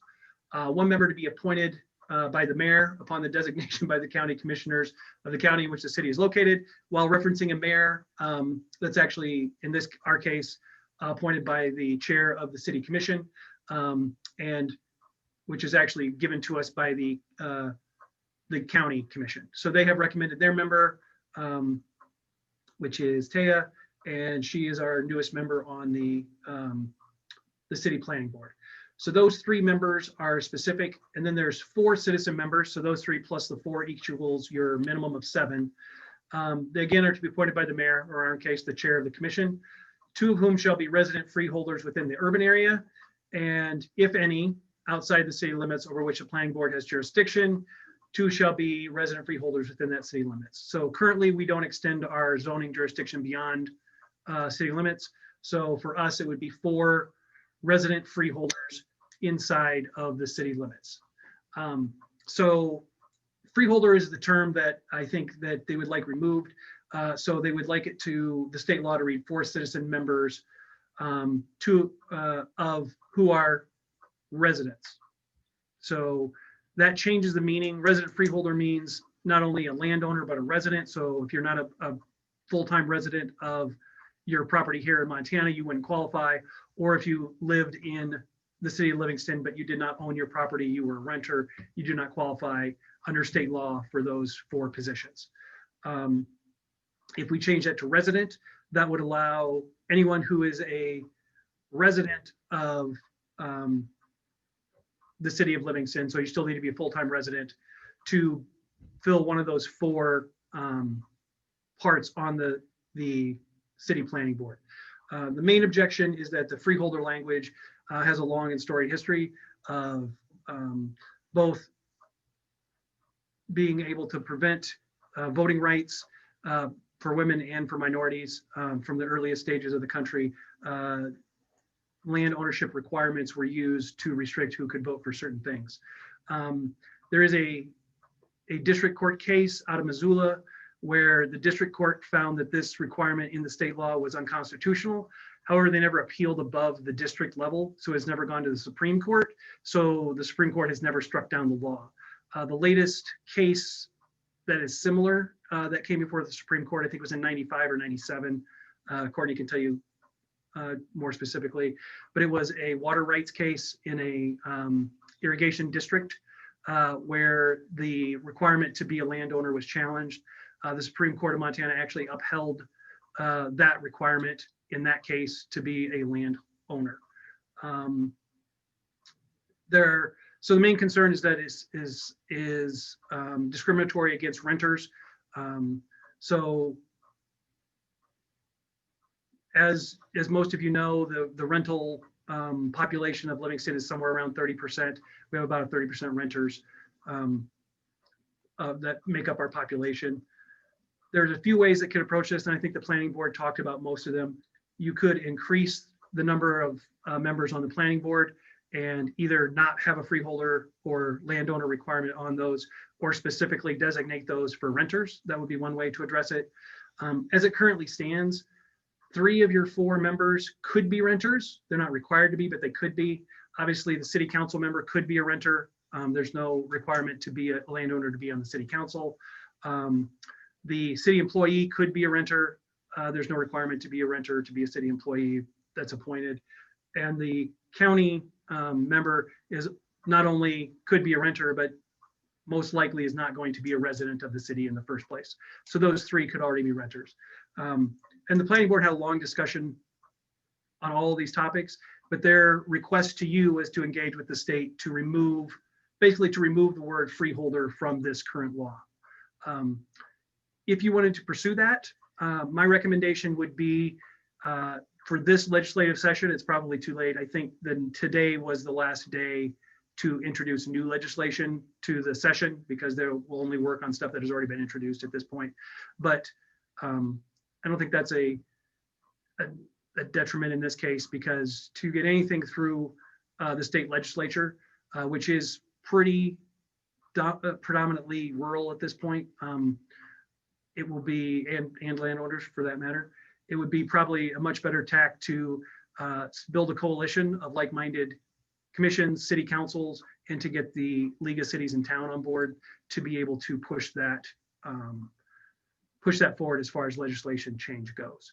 So if you determine to go that route, that would be my recommendation, is for you as commissioners to reach out to your counterparts in other cities and counties as well, if you would like to. But since this is specifically based on city planning boards, that's probably the most effective, to reach out to those city councils, those city commissions, and try and build some support for it. And then I could work with the League of Cities and Towns to try and get it put on their legislative agenda for the next legislative session. But that being said, I will open it up for questions to me, or obviously Commissioner Newts was part of the planning board, so you could certainly ask her those questions as well. Thanks. Can I just add something real quick? You're on mute, Darrell. So Yes, make go sure. ahead, Melissa. Okay. Sorry. Go ahead. So some other pertinent information is that not all counties uphold the freeholder requirement. Not all jurisdictions uphold it. So for example, Park County does not, which is why a county member can be a renter and not a landowner. That's how we could get a renter from the county planning board, because they don't uphold the freeholder requirement. But as a city, we're doing something different right now than what the county commission does. So I think that's just an important thing to note, that the paths to be a renter and to be on the planning board are much more difficult. And I want you all to know, as commissioners, it's been made known to me, as well as the planning board, that we do have people that are actively not applying to this board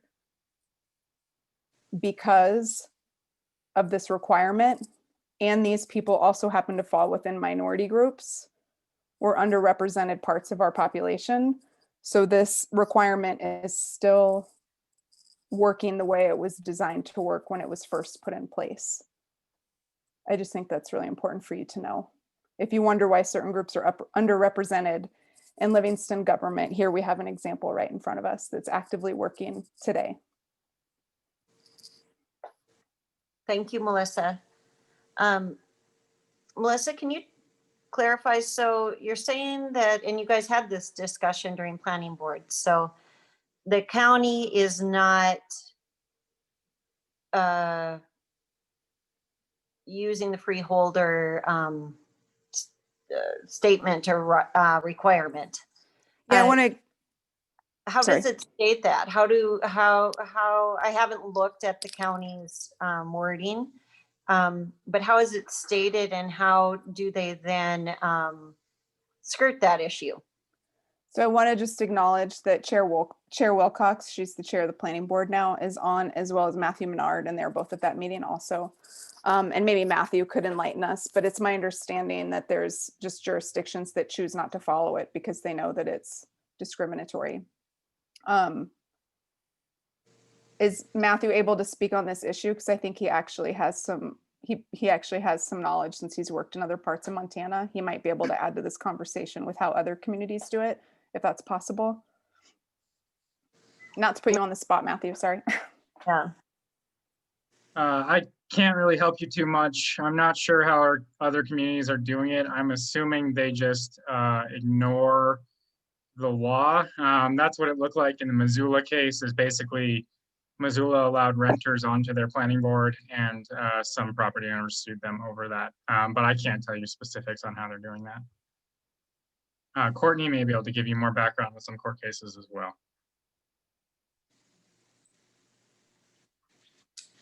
Yeah, I would love to know how communities are skirting the issue. It's being done. And I know we went through this historically as to what, why there's some legal kind of gray areas that may impact it. But what do you think? I'm sure if you can, if you'd like, I can give you some background on the county issue. Yeah, that'd be great. Thank you. So here is the state law for county planning boards, which falls under a different section of state law. And they don't actually have a freeholder requirement for county planning boards. So they don't have to skirt any law. They can be in compliance with the state law because there's not a freeholder requirement. So this is membership of county planning boards. County planning boards consist of not less than 5 members appointed by the Board of County Commissioners. At least 1 member of a county planning board existing on or formed after 1973 must be a member of the governing board of a conservation district as provided in Chapter 15. An associate member of conservation district or a member of a state cooperative grazing district. So those are the only requirements for county planning boards. So there are different state requirements between the city and the state. I stand corrected. Thank you. All right, thank you. Commissioners, any other thoughts or comments, questions? Madam Chair? Yeah, go ahead, Quinn. Yeah, this is a classic case of an archaic law. And that's going to take some time to change. And I would like us to lead the way in this, and I dare the state to challenge us. You know, if we you know, change this, what is it, a resolution or ordinance that we're on, whatever it may be. Sometimes that's the way we have to work to get things to move forward faster, but I'd love to challenge the state on this one, and I would look forward to defying them on this particular issue. I yield. Thank you, Quentin. I like it. I like that idea. You know, archaic law is a good, I think, point that you just made, that we know there's a lot of those out there. You know, teachers must be single, that kind of thing. You know, those things actually exist in laws, and doesn't mean it's the right thing for people. So I like it. Other commissioners, thoughts?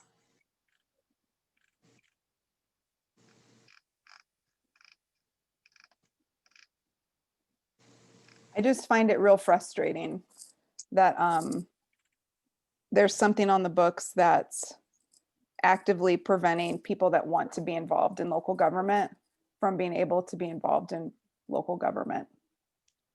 It's, you know, I remember when I first came on the commission and people just were so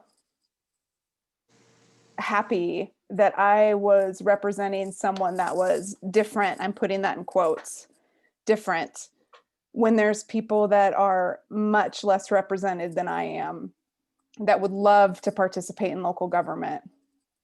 And here we have something that's actively preventing them from participating in local government. And that's exactly who we're trying to have be more involved, right? This whole commission has been talking about how we love community involvement. We want more and more people to participate. In our planning board, it wasn't that long ago that you all had a hard time filling all the boards. And here's something that made it harder.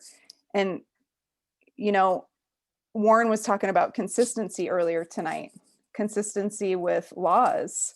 And here, you know, thanks, Michael, for pulling up that county law. We can see that it's not even consistent between city and county or across city and county in Montana. So I find it really frustrating that there's something actually working, and it's working. It's working to keep people from being involved, because people have come to us and told us at the planning board, I wanted to apply until I saw this freeholder requirement. So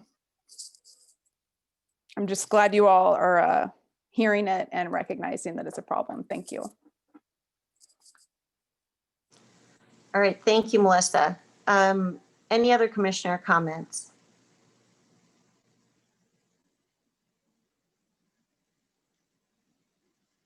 Well, let's open it to public.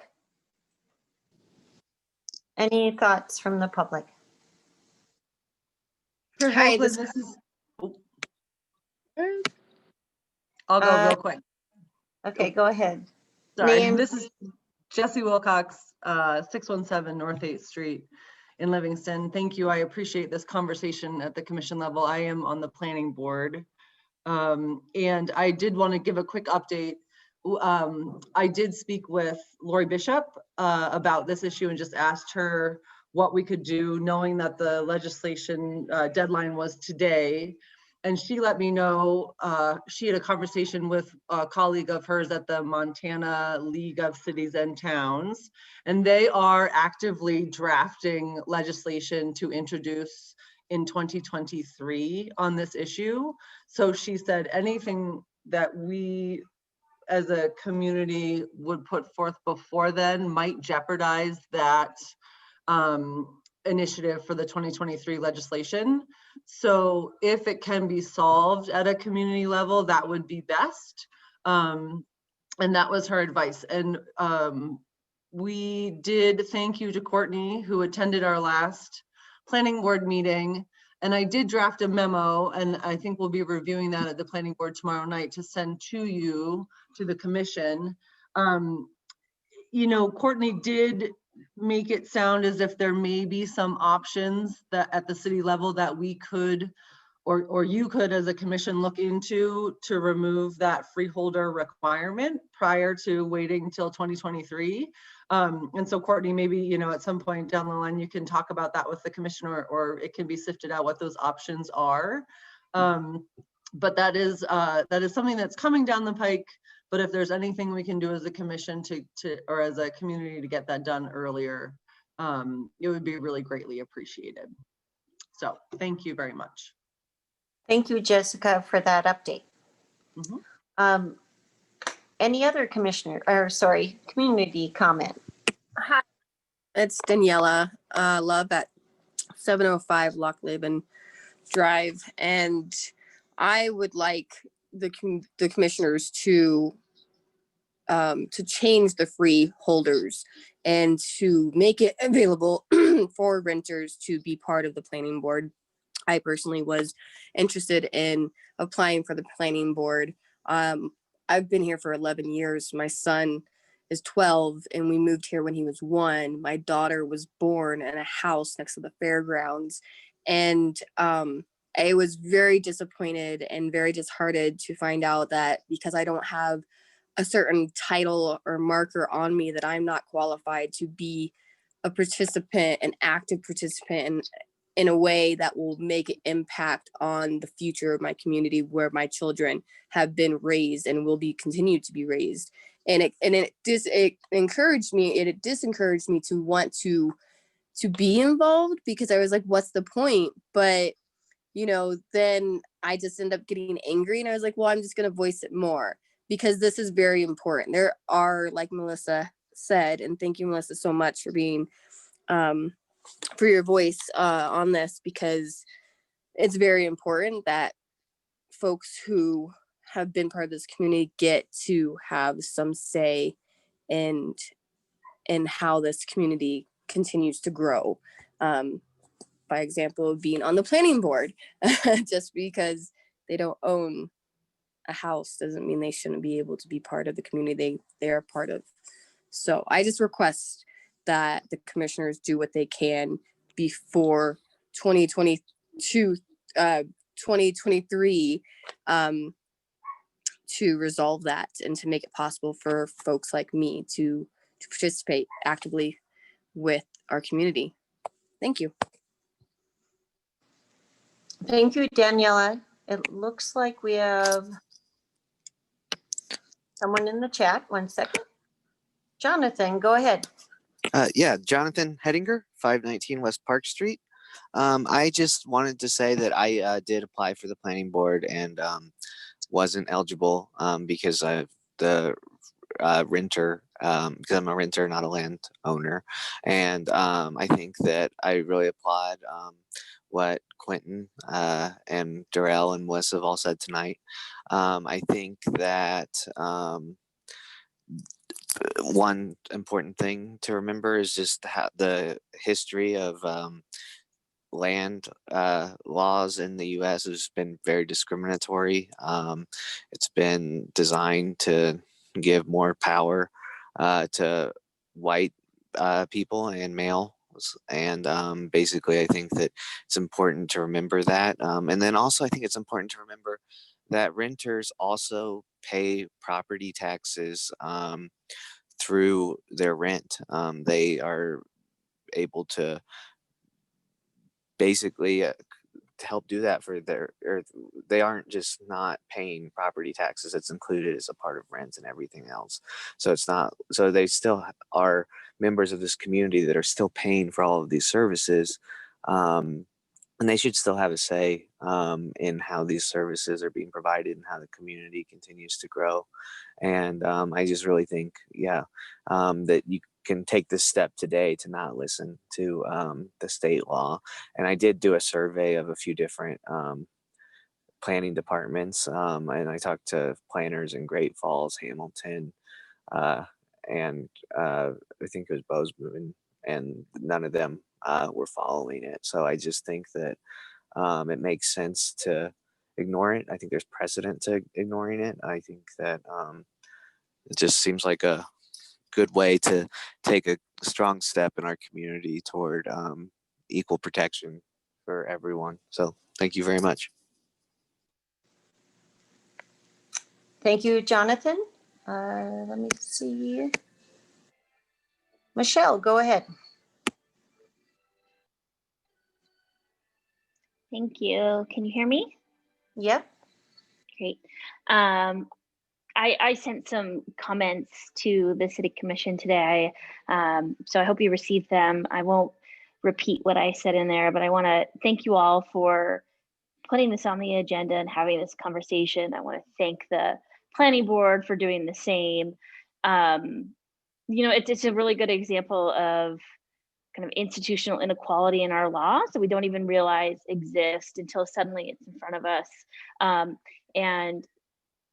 I began my learning on this issue when I said freeholder, what's that? And I Googled it, and I encourage others to do that, because the first thing you find when you Google freeholder is, are articles about other jurisdictions who have removed the freeholder requirement from the law because of its racist and misogynist past. And so, I quickly learned more about the freeholder requirement and was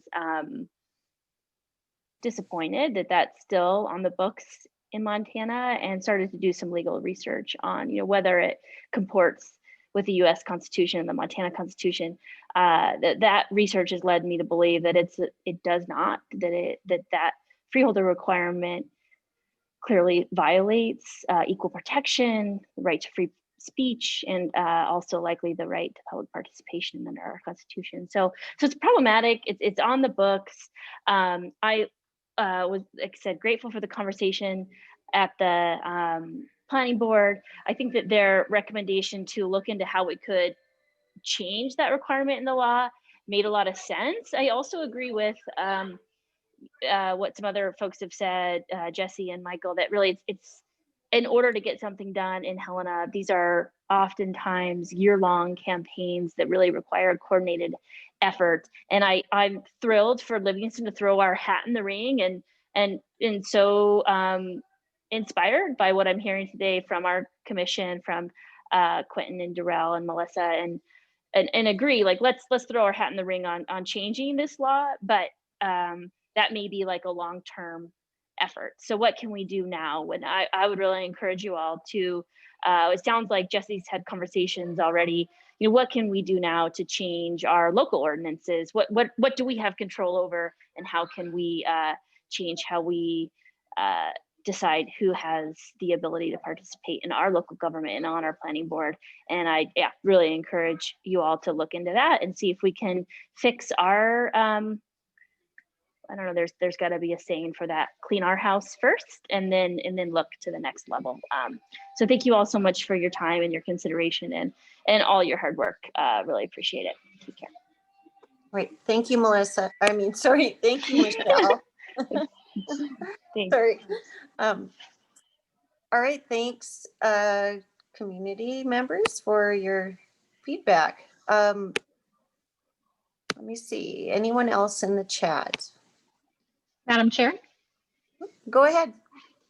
this is Carrie Kale. I'm at 702 East Lewis Street here in Livingston.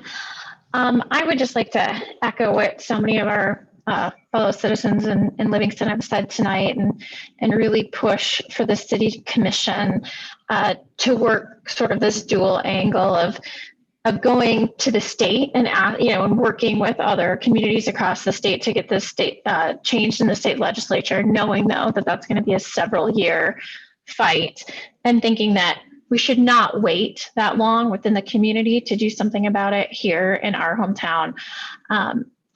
I would encourage you to take the step to remove freeholder from this bit of ordinance in our town and move forward. And let's say to the state that we're not going to uphold this racist, misogynistic law that cuts so many people out. I'm an unmarried woman who lives in a home with my significant other, and I realize that I'm not a freeholder in Montana either, although I pay half of the mortgage and half of the taxes and everything else, but I'm not allowed to participate either. And I think that that's just an awful thing to think that we're cutting so many people out of the ability to participate, particularly in the growth of this community where we have a housing crisis as it is, and to not hear from people who are in every perspective of housing, whether it be a rental, whether it be a senior citizen that's living in the senior center. Any of those people should be participating, and we should be hearing from them about how we should grow our town. All those voices are important. All those perspectives are important. So I'd encourage you to do the right thing and to know that there's all of us here in Livingston will support you in doing that. So thank you for your time. Thank you, Carrie. Great. Anyone else?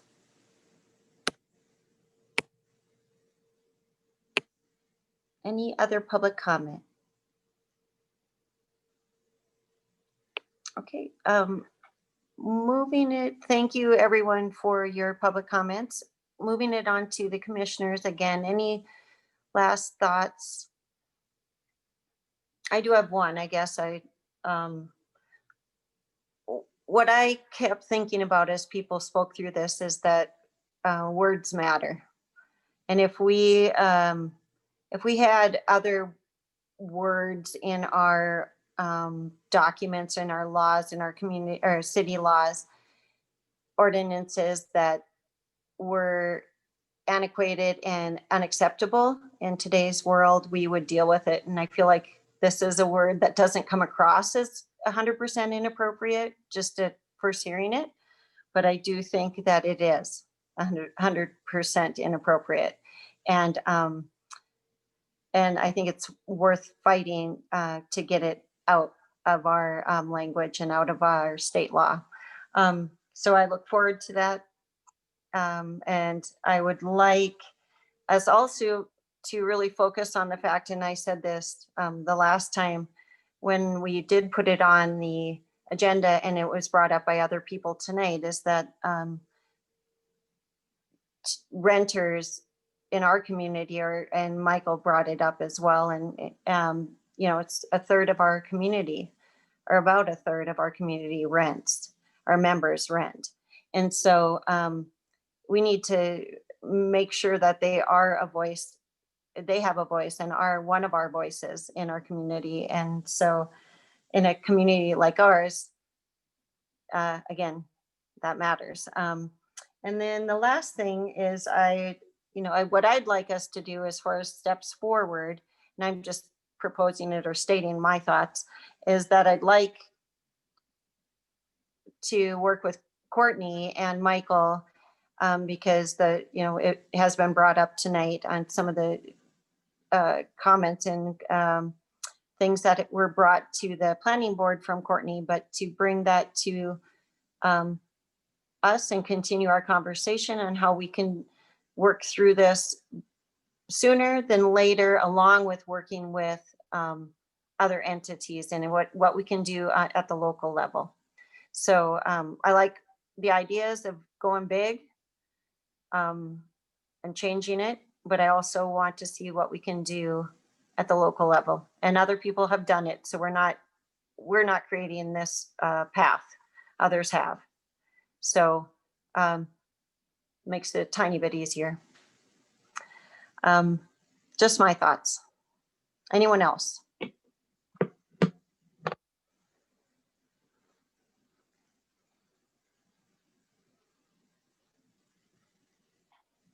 No one else?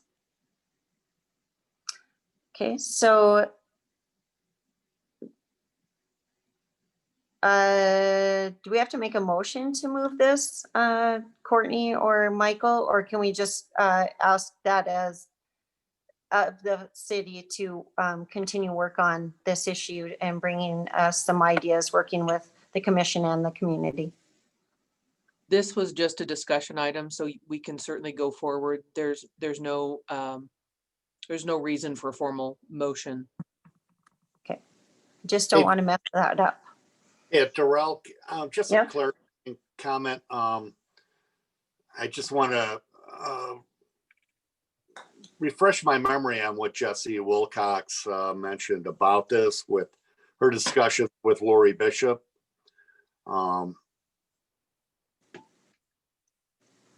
I can kind of cover that for you if you like, Commissioner Thanks. Schwartz. Yeah, so basically the League of Cities and Towns, they focus on an area usually per legislative session. Their 23 session, which will start in 22 when they do the interim committees, is focusing on land use. So there's several items they're looking at to try and change in the state law as it applies to land use. This is one of them, the freeholder requirement for cities. There's also some strange requirements for just manager commissioner form of governments that they're going to try and take out of land use planning. So their goal is to look at this in 23. What they want to avoid is things prematurely getting the attention of the legislatures, so they can basically prep the battlefield, so to speak, so that they can come in at the right times and have conversations with the right people to kind of reduce some of the barriers before the interim and during the interim, so that when they get to the legislative session, they're ready to go. Pushing it too soon may get some people, may push people to object to it before they've fully laid out their case for it. So they would prefer that it didn't come up to the state level, either through legislative initiatives or court cases, before they had time to really work the room, so to speak, as a lobbying organization they are, and try and build a coalition of support before they meet a lot of resistance. So that's really their concern. They do this a lot. They really work hard to get city specific bills through the legislature. And there's a lot of work that has to be done to do that, because there's a lot of resistance to cities and urban areas from the more rural representatives in the state.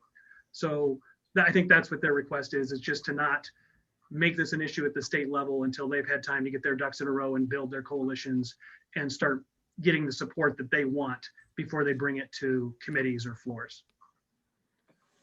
Thank you, Michael. That's exactly what the way I interpreted it. And I think it bared repeating and making that point a little more clear.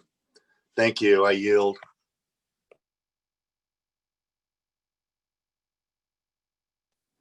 All right, thank you.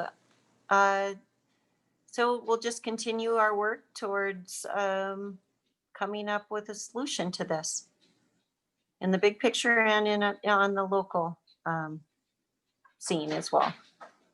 All right. Okay, let's move on. Last action item tonight is to discuss, approve, deny CARES Act remaining funds. We do not have to allocate any monies tonight. We can have, that is it is on the agenda for discussion. Doesn't mean that we have to propose and vote on allocating monies tonight, but just want to clarify that, which is how it is every time. But let's start our conversation on it. Michael, can you give us an update on our CARES Act remaining funds conversations that we have monthly? Madam Chair, if I could interject real quick. What's Madam that? Chair, if I could Yeah, go ahead. interject real quick. Go ahead. I just want to make clear that item C is discuss only, not to approve or deny or anything like that. So there is no action to be taken care of. It's only a discussion. I just want to point that out and make sure that's clear. Thank you. Is it only a discussion? I think that it can be both, according to. So there's a little conflict between what's in the Paper I guess and the index versus the item itself. I don't think it got updated from last time. If you look in the actual index for the meeting under 10C, it is a discuss, approve, deny. So you have the option. That's a typo on page 62. It conflicts with the actual agenda that was sent out. So you have the option, but not the requirement to take any action this evening. right, which I said, we do have that option. It's always great to discuss, but we don't have to make decisions for the funding tonight. And but Michael, could you give us a quick update on that as far as our timeline? Just some, a basic overview as we normally do. Switch to the other screen. I will. I'm trying to make sure I'm sharing the right one with you. Do you guys see one that says reimbursement cycle with first responders on the top? Yes. Okay. So again, this is the same format that we've used in the past, so I want to stay consistent so you can tell changes from meeting to meeting. Again, this is, we've updated this somewhat again, unfortunately. So we took out the wages here that the state withdrew. Let me see if I can blow this up a little bit so you can see it a little better. So again, this is the reimbursement cycle. This is what we expected to get. And then we took out that last reimbursement that the governor removed from cities and localities. So we didn't get reimbursed for wages in the last 2 months. So our anticipated reimbursement has gone down. Additionally, on the last submittal for reimbursement for wages, the state took a significant amount of money out of that they disapproved for reimbursement. We have re-engaged them on that and got some back, but it was probably another $100,000 that they did not reimburse us for first responder salaries. So that being said, you can look at the things that have already been funded. It leaves us about $766,310. That's the total of all CARES Act reimbursements that we've received. So to see what that means, to go to the next page, and I'll blow this up as well. So hopefully it's a little easier to see. So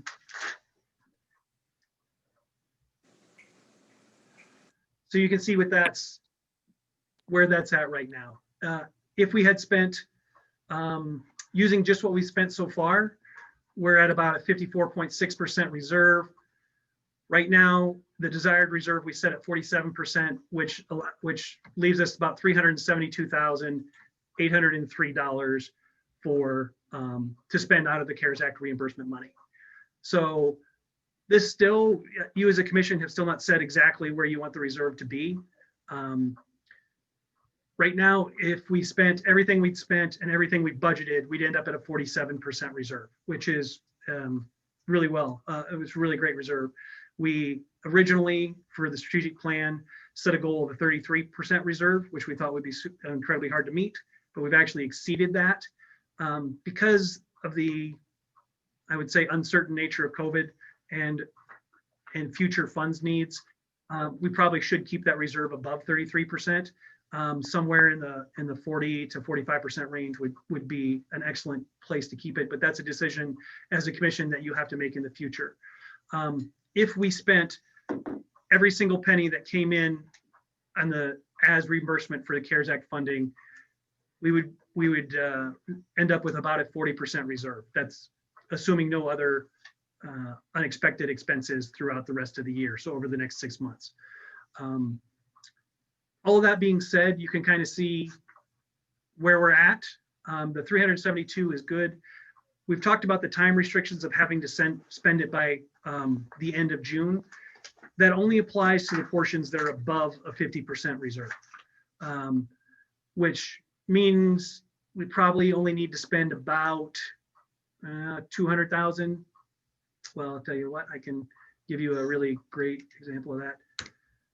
So if we spent 232,803, we would be fine. That's the amount that we would, that spends us down to 50%, and we would lose no money from that point, and it would go into the reserve for next year, and then could be budgeted out of the reserve as we saw fit. So that's the minimum we have to spend by the date. There are some other ways around that, but you still have to decide how you're going to spend the money. So if we decide we want to spend it on a certain project, whatever that project is, especially if it's a capital project, you can put it in a capital improvement fund, set it aside, and that won't count for our reserve. So if there's projects that you know you want to do that are capital, but we're not going to be able to get them done before the 1st of July, that's okay. We have a way to make sure we don't lose that money. But what we don't want to do is not spend it and not allocate it towards capital and move it out of the general fund, because then it will go back to the state.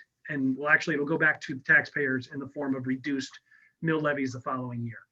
So that's kind of where we are as far as where we've been, what's available.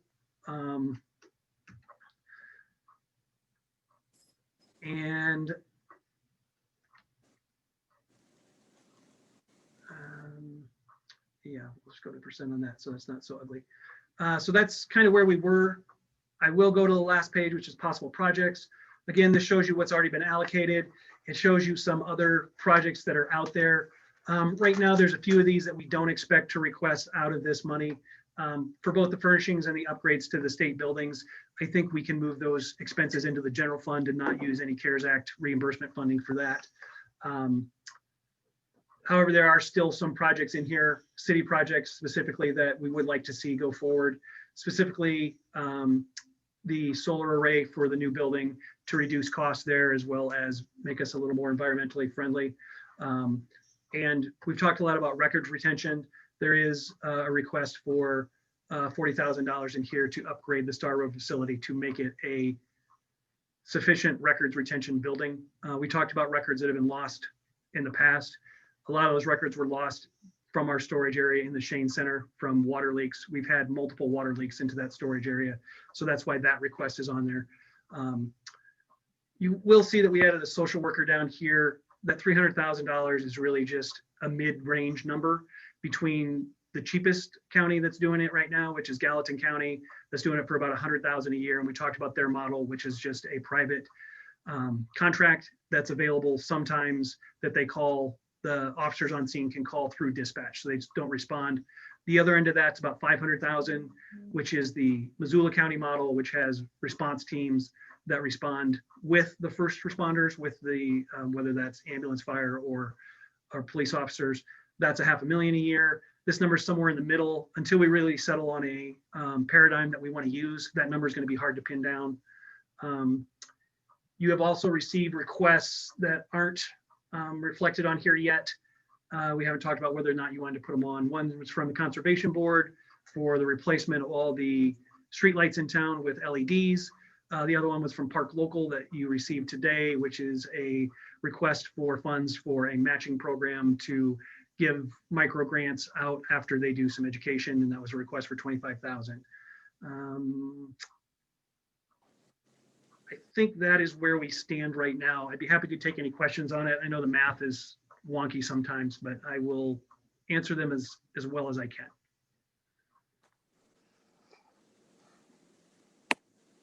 Sorry. Okay. I lost half of my screen, so I couldn't find anything. Apologize. So commissioners, do you have any questions right away before we move forward on this issue. We can open it to public comment.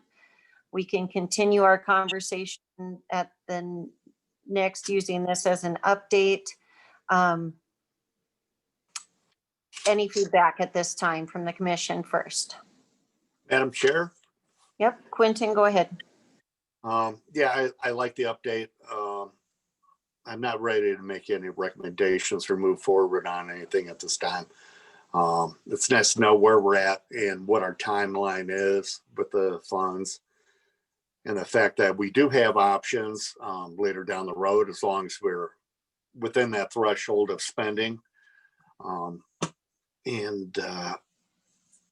Especially with the proposal that Katie Weaver made today, and which I did read through an email that she sent before the meeting.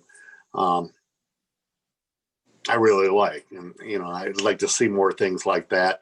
Although I know we're going to be up against a time restraint with things like that, but it's a very creative use and I think effective use of funds in our community. Thank you. I yield. Thank you, Quentin. Other commissioners?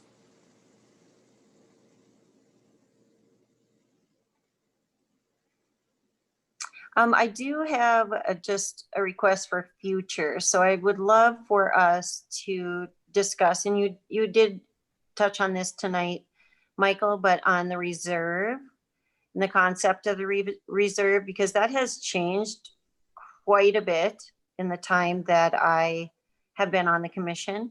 And so just knowing or seeing maybe within the document, a reflection of that general fund, those monies, and how if our reserve is at such and such,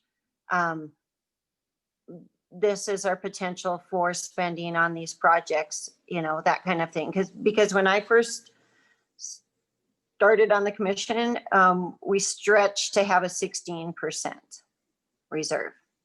And now we're at 50 something. And so understanding that for the community as well. I know we talk about it during budget, and we've talked about it during strategic planning, but how that reserve then impacts our general fund, which also impacts this CARES Act funding, et cetera. So I just kind of putting it into maybe little sets would be great. Okay, even in the discussion in the future. All right. Other commissioners, questions or comments?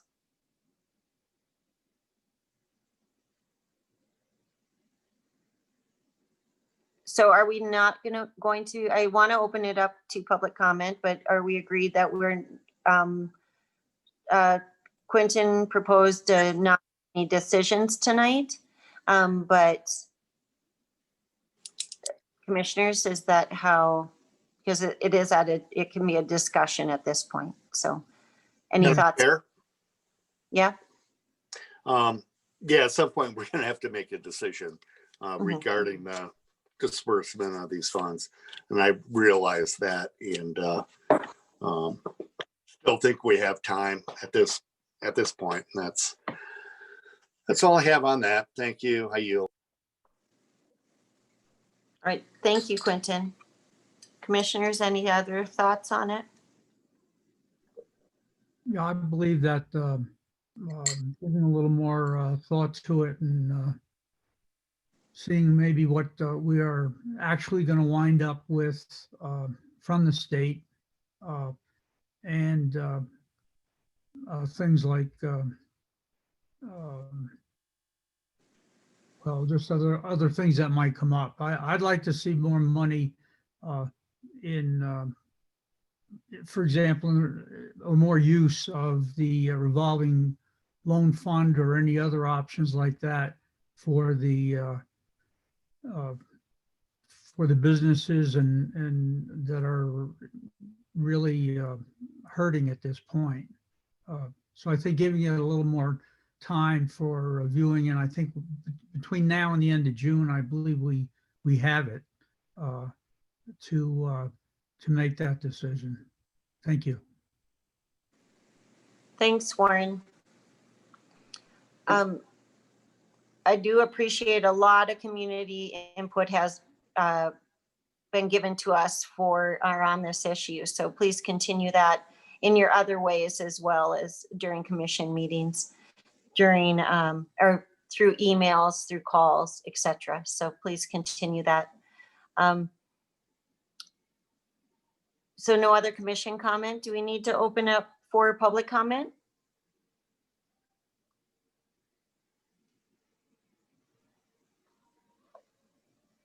Yeah, I think Melissa? you opened it up for the other discussion only item, Yeah. so I think it would be good. I am in agreement with not taking action on it tonight also. I think we have plenty of time.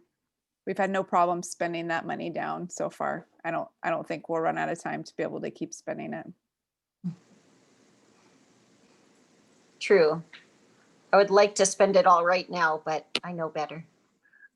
All right, let's open it to public comment. I see Jonathan in the chat. Go ahead, Jonathan. Yeah, Jonathan Hettinger, 519 West Park Street. I just wanted to say, I think that spending the money on something like a social worker is a really great use of the funds, and I appreciate the city's, because the city commission support for that so far.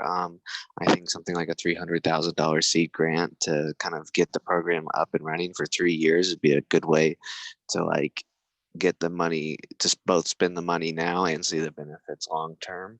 So I think that's a really great idea. I also think maybe some coordination with the health department. I mean, they came in earlier and gave that short presentation about the Casper survey and said that 21 or something like that % of people are having trouble paying rent, and 36% had had some sort of loss of income because of COVID. And I just think maybe looking at the Casper survey and seeing what they found would be a good way to move forward. And I think, yeah, just continuing to think about the people that have been most impacted, residents that have lost their jobs or businesses that have lost revenue, I think is a really great way to spend the money. And I think that the social worker is also a potential good place to do that, because there have been a lot of well-documented mental health impacts related to the lack of socialization and just COVID-19, not being able to see your friends and family and things like that. So thank you. I appreciate all the thought and time to make this decision. Thanks.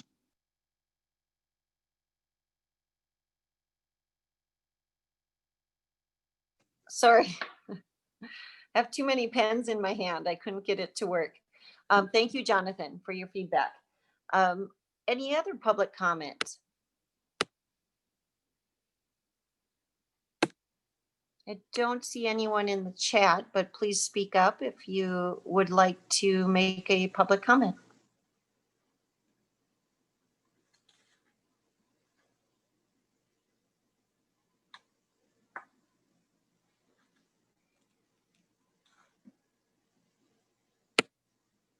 All right, well, it doesn't look like there's any other public comment.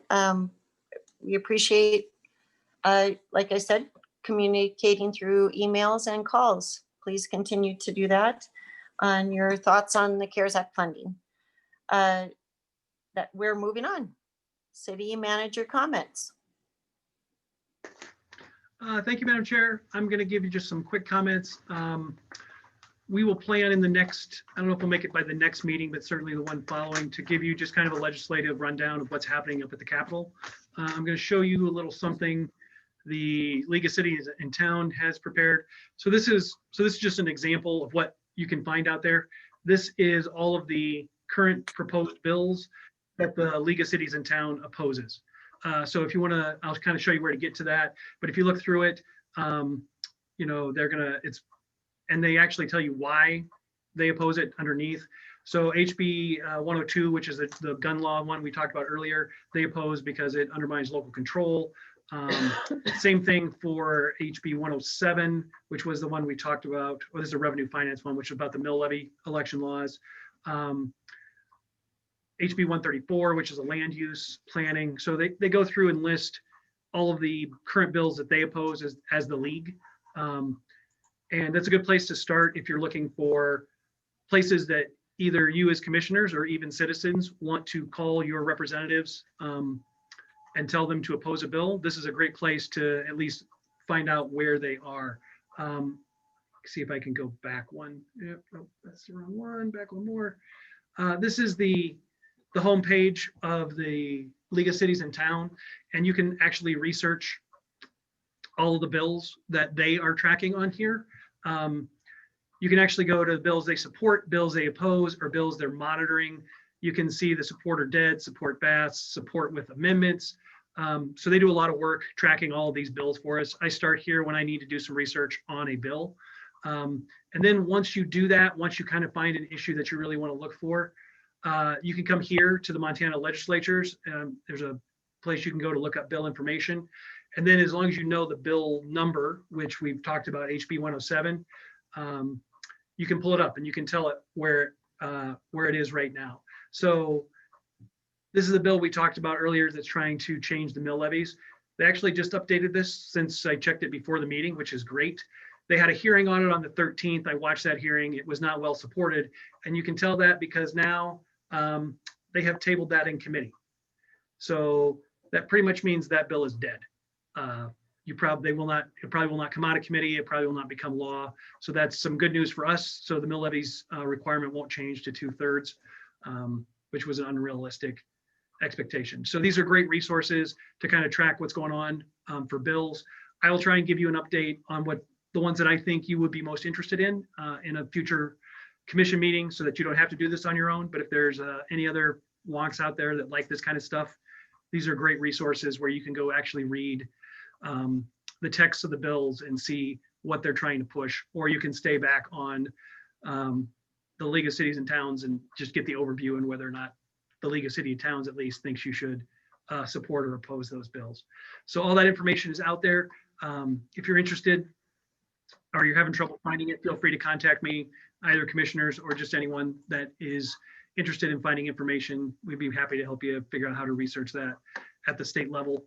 And I think that is all I have for this evening. Thank you. Great. Thank you, Michael. Melissa. Am I the only one thinking about Schoolhouse Rock right now? In the bill? Come on, I know I'm not the only one thinking about that right now. I wanted to talk about trees, actually. I was hoping that Michael could give us some information because I feel like after the Arbor Day proclamation, I was already thinking about trees. But first I wanted to point out that Marshall emailed us during the meeting. I always keep my email open during our meetings for the public to give us comments. And he reminded us that so I'm just going to read his email into the record for all of us. Dear Commissioner Hoagland, thank you for reading the Arbor Day proclamation during tonight's meeting. As you may know, having this proclamation is a requirement for applying for an Arbor Day grant from Montana DNRC. Last year, we used the $700 to plant 2 nice trees near some benches at Green Acres Park. This year, we'll plan to plant 2 to 3 trees in another park. This is a great way to invest in our park trees. Best regards, Marshall. And Marshall's the chair of the tree board. So that's really great information and a great update. Thank you, Marshall, for sending that out to us because I did not know that, or if I did know, I forgot. And I wanted to ask Michael, it sounds like the ash trees for the money that we approved are already starting to get worked on, which is awesome. And sad. It's always sad to lose big trees, but it's good for them to be cut down instead of fall on your house. And also, we had some serious tree damage in Livingston in the last couple weeks. So I'm wondering, who do we get to thank in the city that's keeping us safe and getting these giant monster trees off of trails and off of people's houses? Can you give us a little tree update? Sure. There's actually a lot going on with trees right now, which you wouldn't think, but the tree section of the city is fairly busy right now. Our roaming crew does a lot of tree work, and Eric, as our arborist in the city, is really the head of that. And he's the one. So I know it probably is disturbing to see the city out there taking down trees if you don't know the background behind it. That is absolutely part of our Emerald Ash Borer program, to identify the most unhealthy trees in the city, to remove them and replace them with a variety of different species. So it's a very thoughtful approach to making sure we diversify our urban forest, so that if the Emerald Ash Borer makes it here, it won't be as devastating as it could be. It's still going to be a devastating event to our trees, but going through this process now greatly reduces the impact that we'll have. And most people would say when and not if it gets here. So that is what you're seeing right now. That's the result of the money that we gave for the match. We're out there identifying those trees that probably would be more likely to fall down in these wind events and smash your car or your house. We'll take those down and replace them with varieties that meet our requirements, that would be less likely to tear up our sidewalks depending on how close they are, that meet the requirements if they're underneath power lines, so you don't have those funky, weird trim trees that look like, we cut them in half to let the power lines go through. The city has recommendations for all of those areas and what can be planted where, and the tree board has done a great job of setting those regulations out. So that's what you see right now. But Eric and I think it's a lot of the street crews in general, when we have that kind of event, all of public work pitches in. They're a really great team when it comes to that. So I appreciate everything they do down there. Shannon does a great job of leading them. And you see us out there getting rid of the safety hazards that some of those trees produce. And the reason we have those rules that we have on where trees go and what they have to be is exactly to try and prevent that kind of damage in the future, to make the urban forest really resilient and varied and appealing. So a lot of thought goes into that. I know people don't really consider trees a lot. I mean, everybody loves them and they're out there and they look great, but there's a lot of effort that has gone into making sure we have the right trees in the right place to one, beautify the parks, like Marshall is saying. That's a great use of some of that money, but also even just in the boulevards, taking care of them and making sure that they'll be a resource that are available not only now, but into the future for future generations. So thanks for letting me talk about that. Yeah, do you know how many trees came down in that wind event? Because I think it was more than any of us probably realize. I don't have the numbers, but it's a lot. I think it's a dozen or more. Wow. And some of them are pretty big. And obviously, even when there weren't full trees that came down, there were a lot of branches that came down. But that is, that's part of identifying the trees that need to go, I guess. We prefer to do that before they fall on someone's house, but we'll do what we can to get rid of them if they do fall on your house. Yeah, it was pretty terrifying. I saw that one. I don't remember what that trail is called. It's an extension, I think, of Depot Park, across from, not all the way to Marks, but before that. And there was this giant pine tree that just snapped probably, 4 to 6 feet. I didn't get that close to it because it's pretty terrifying. It just snapped several feet above the ground line and just crashed over the trail towards the railroad. And I'm sure that wasn't the only one in town, but now that as soon as it was gone, you could see that it was rotting out of the center. So thank you to Eric and the roaming crew, and Shannon always for his leadership. It's most dramatic when they're in sub-zero temperatures in a ditch or something, but I think the tree event it's got to be just as much work as those water line breaks. And I was amazed at how fast they were getting cleaned up for the size of those. I mean, the biomass was incredible on one tree, and to hear that a dozen went down, I'm really hopeful nobody got hurt. And I'm grateful to the tree board, and I'm grateful to Public Works and the roaming crew that does all that work, because it's a lot of work and it was done really, really quickly. So thank you, tree people. That's what I wanted to say tonight, to really highlight how much work, that's really good work, and it's getting done quickly to keep people safe in Livingston. So thanks. Agreed. We are over our limit. Can I just propose that we finish with our commissioner comments before versus doing a whole vote? So let's just move on to Commissioner Maybe. I'd just like to make an observation that I think is pretty much everybody should keep in mind these days. I've been watching polls in terms of the divide in this country. And on some things, it seems like I'm being diplomatic, the dislike level for the other party is incredible. It's a two-way street. And we have a transition point coming up.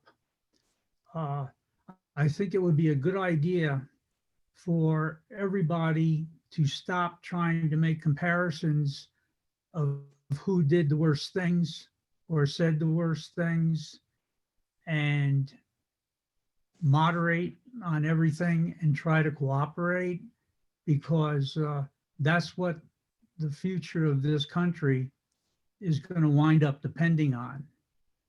And it's gotten to a pretty darn dramatic point. So my only comment is I hope everybody backs off a little bit and maybe even tries to listen to the other person who doesn't 100% agree with you. They might be right about something.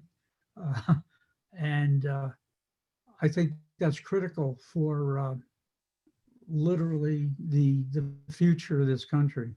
Thank you. Thanks, Warren. Mel, do you have anything?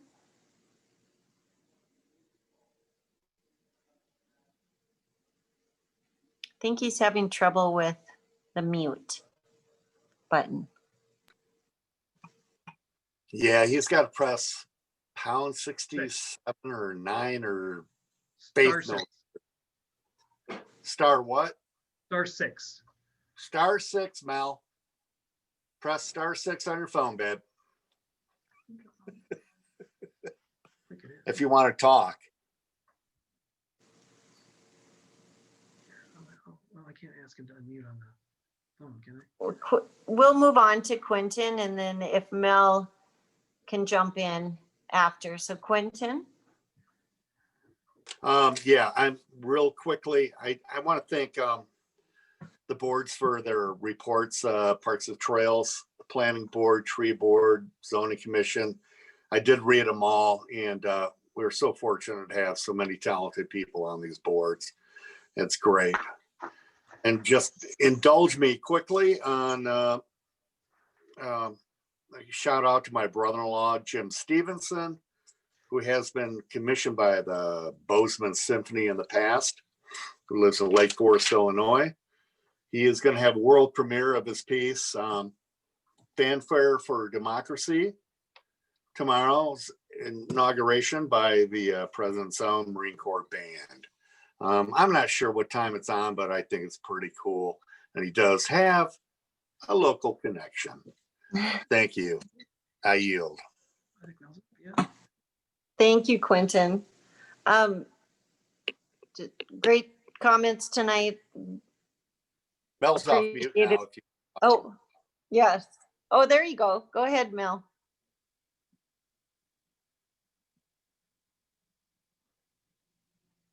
It's not working.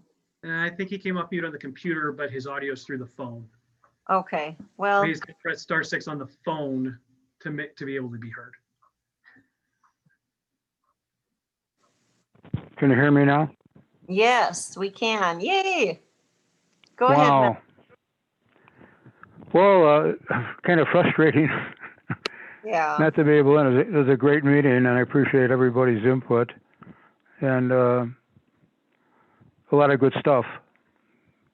But I think we are better off waiting up a little bit as far as the money goes. But I just want to say to the commissioners of doing a very good job, and they also to get the input from the community. And we do have some issues out there, and I think they get resolved. And I'll talk to my daughter, Lori Bishop, and see if I can move this thing along a little more. But great meeting. And I am on the tree board, and it's people don't think about something unless something happens, and that's when people step up. So they're doing a great job. But I just want to thank everybody for a good meeting, and stay healthy. Thank you. Thank you, Mel. I just have two things. I want to thank my fellow commissioners for making our work better by working together. We don't always have to agree, but we definitely work well together. And we do agree a lot just because we tend to work well together. So I think it's not a bad thing to not be in conflict. And thank you, Warren, for stating that earlier. One just little bit of work that we have to think about is we do have to plan a date for a legal update. Soonish, I guess. We had planned that we would discuss it in January, and so we need to plan a date coming up. So other than that, that is all I have tonight. I'm not going to take any more time. We're already over. But do we, commissioners, have a date? And thank you, everyone, if you leave us, for joining us tonight. Do we have a proposed date for our legal update for our meeting? Possibly next week. I don't know if it's too early, but the 28th. I'm available anytime, so. Okay. 28th or 26th or 20. Yeah, 20. It would be 26 or 28. We have Parks and Trails on the 27th. Any thoughts, commissioners? Yeah, either one is fine. Melissa?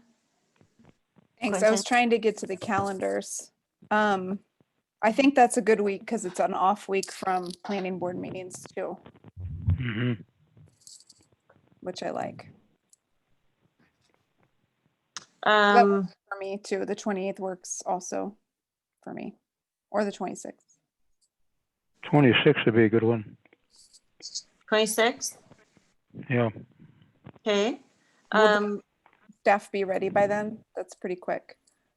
We've been talking about it, so I don't know. That's a good question because we've been talking about having it, but do you need more time? Staff? Michael? I don't think so. I think the 26th would be fine. Okay, 5 or 5:30.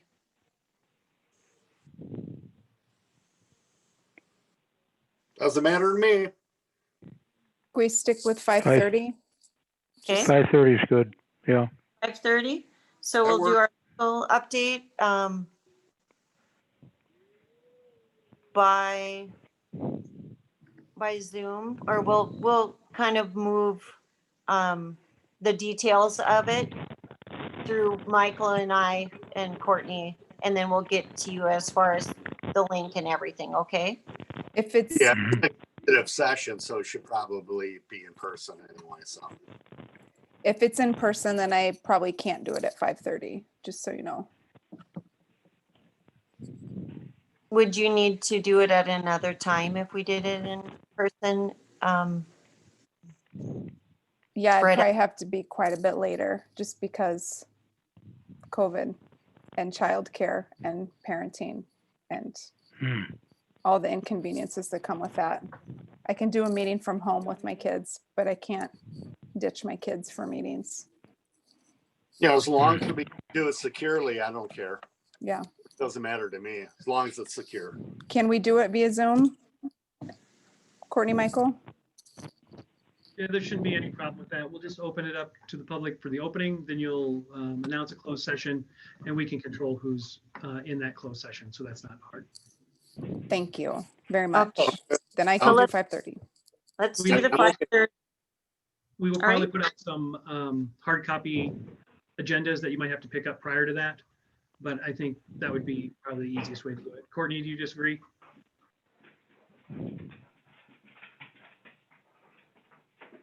Let's plan the time. We'll go through the details a little bit later, and it will be our typical meeting with potentially on Zoom. So we'll figure out the details. So let's just, I'm just putting it in my phone, but So 5:30 on the 26th for a legal update, and then we'll have a few more details on the intricacies of it. Okay. All right. Other than that, Okay. let's finish up. Do I have a motion from the commission on adjournment? So moved. So moved. All in favor? Yes. Yes. Aye. This meeting of the Livingston City Commission is adjourned at 8:56. Great job, Okay. Madam Good Chair. night. Good night. Thank you Good for job. joining us, everyone.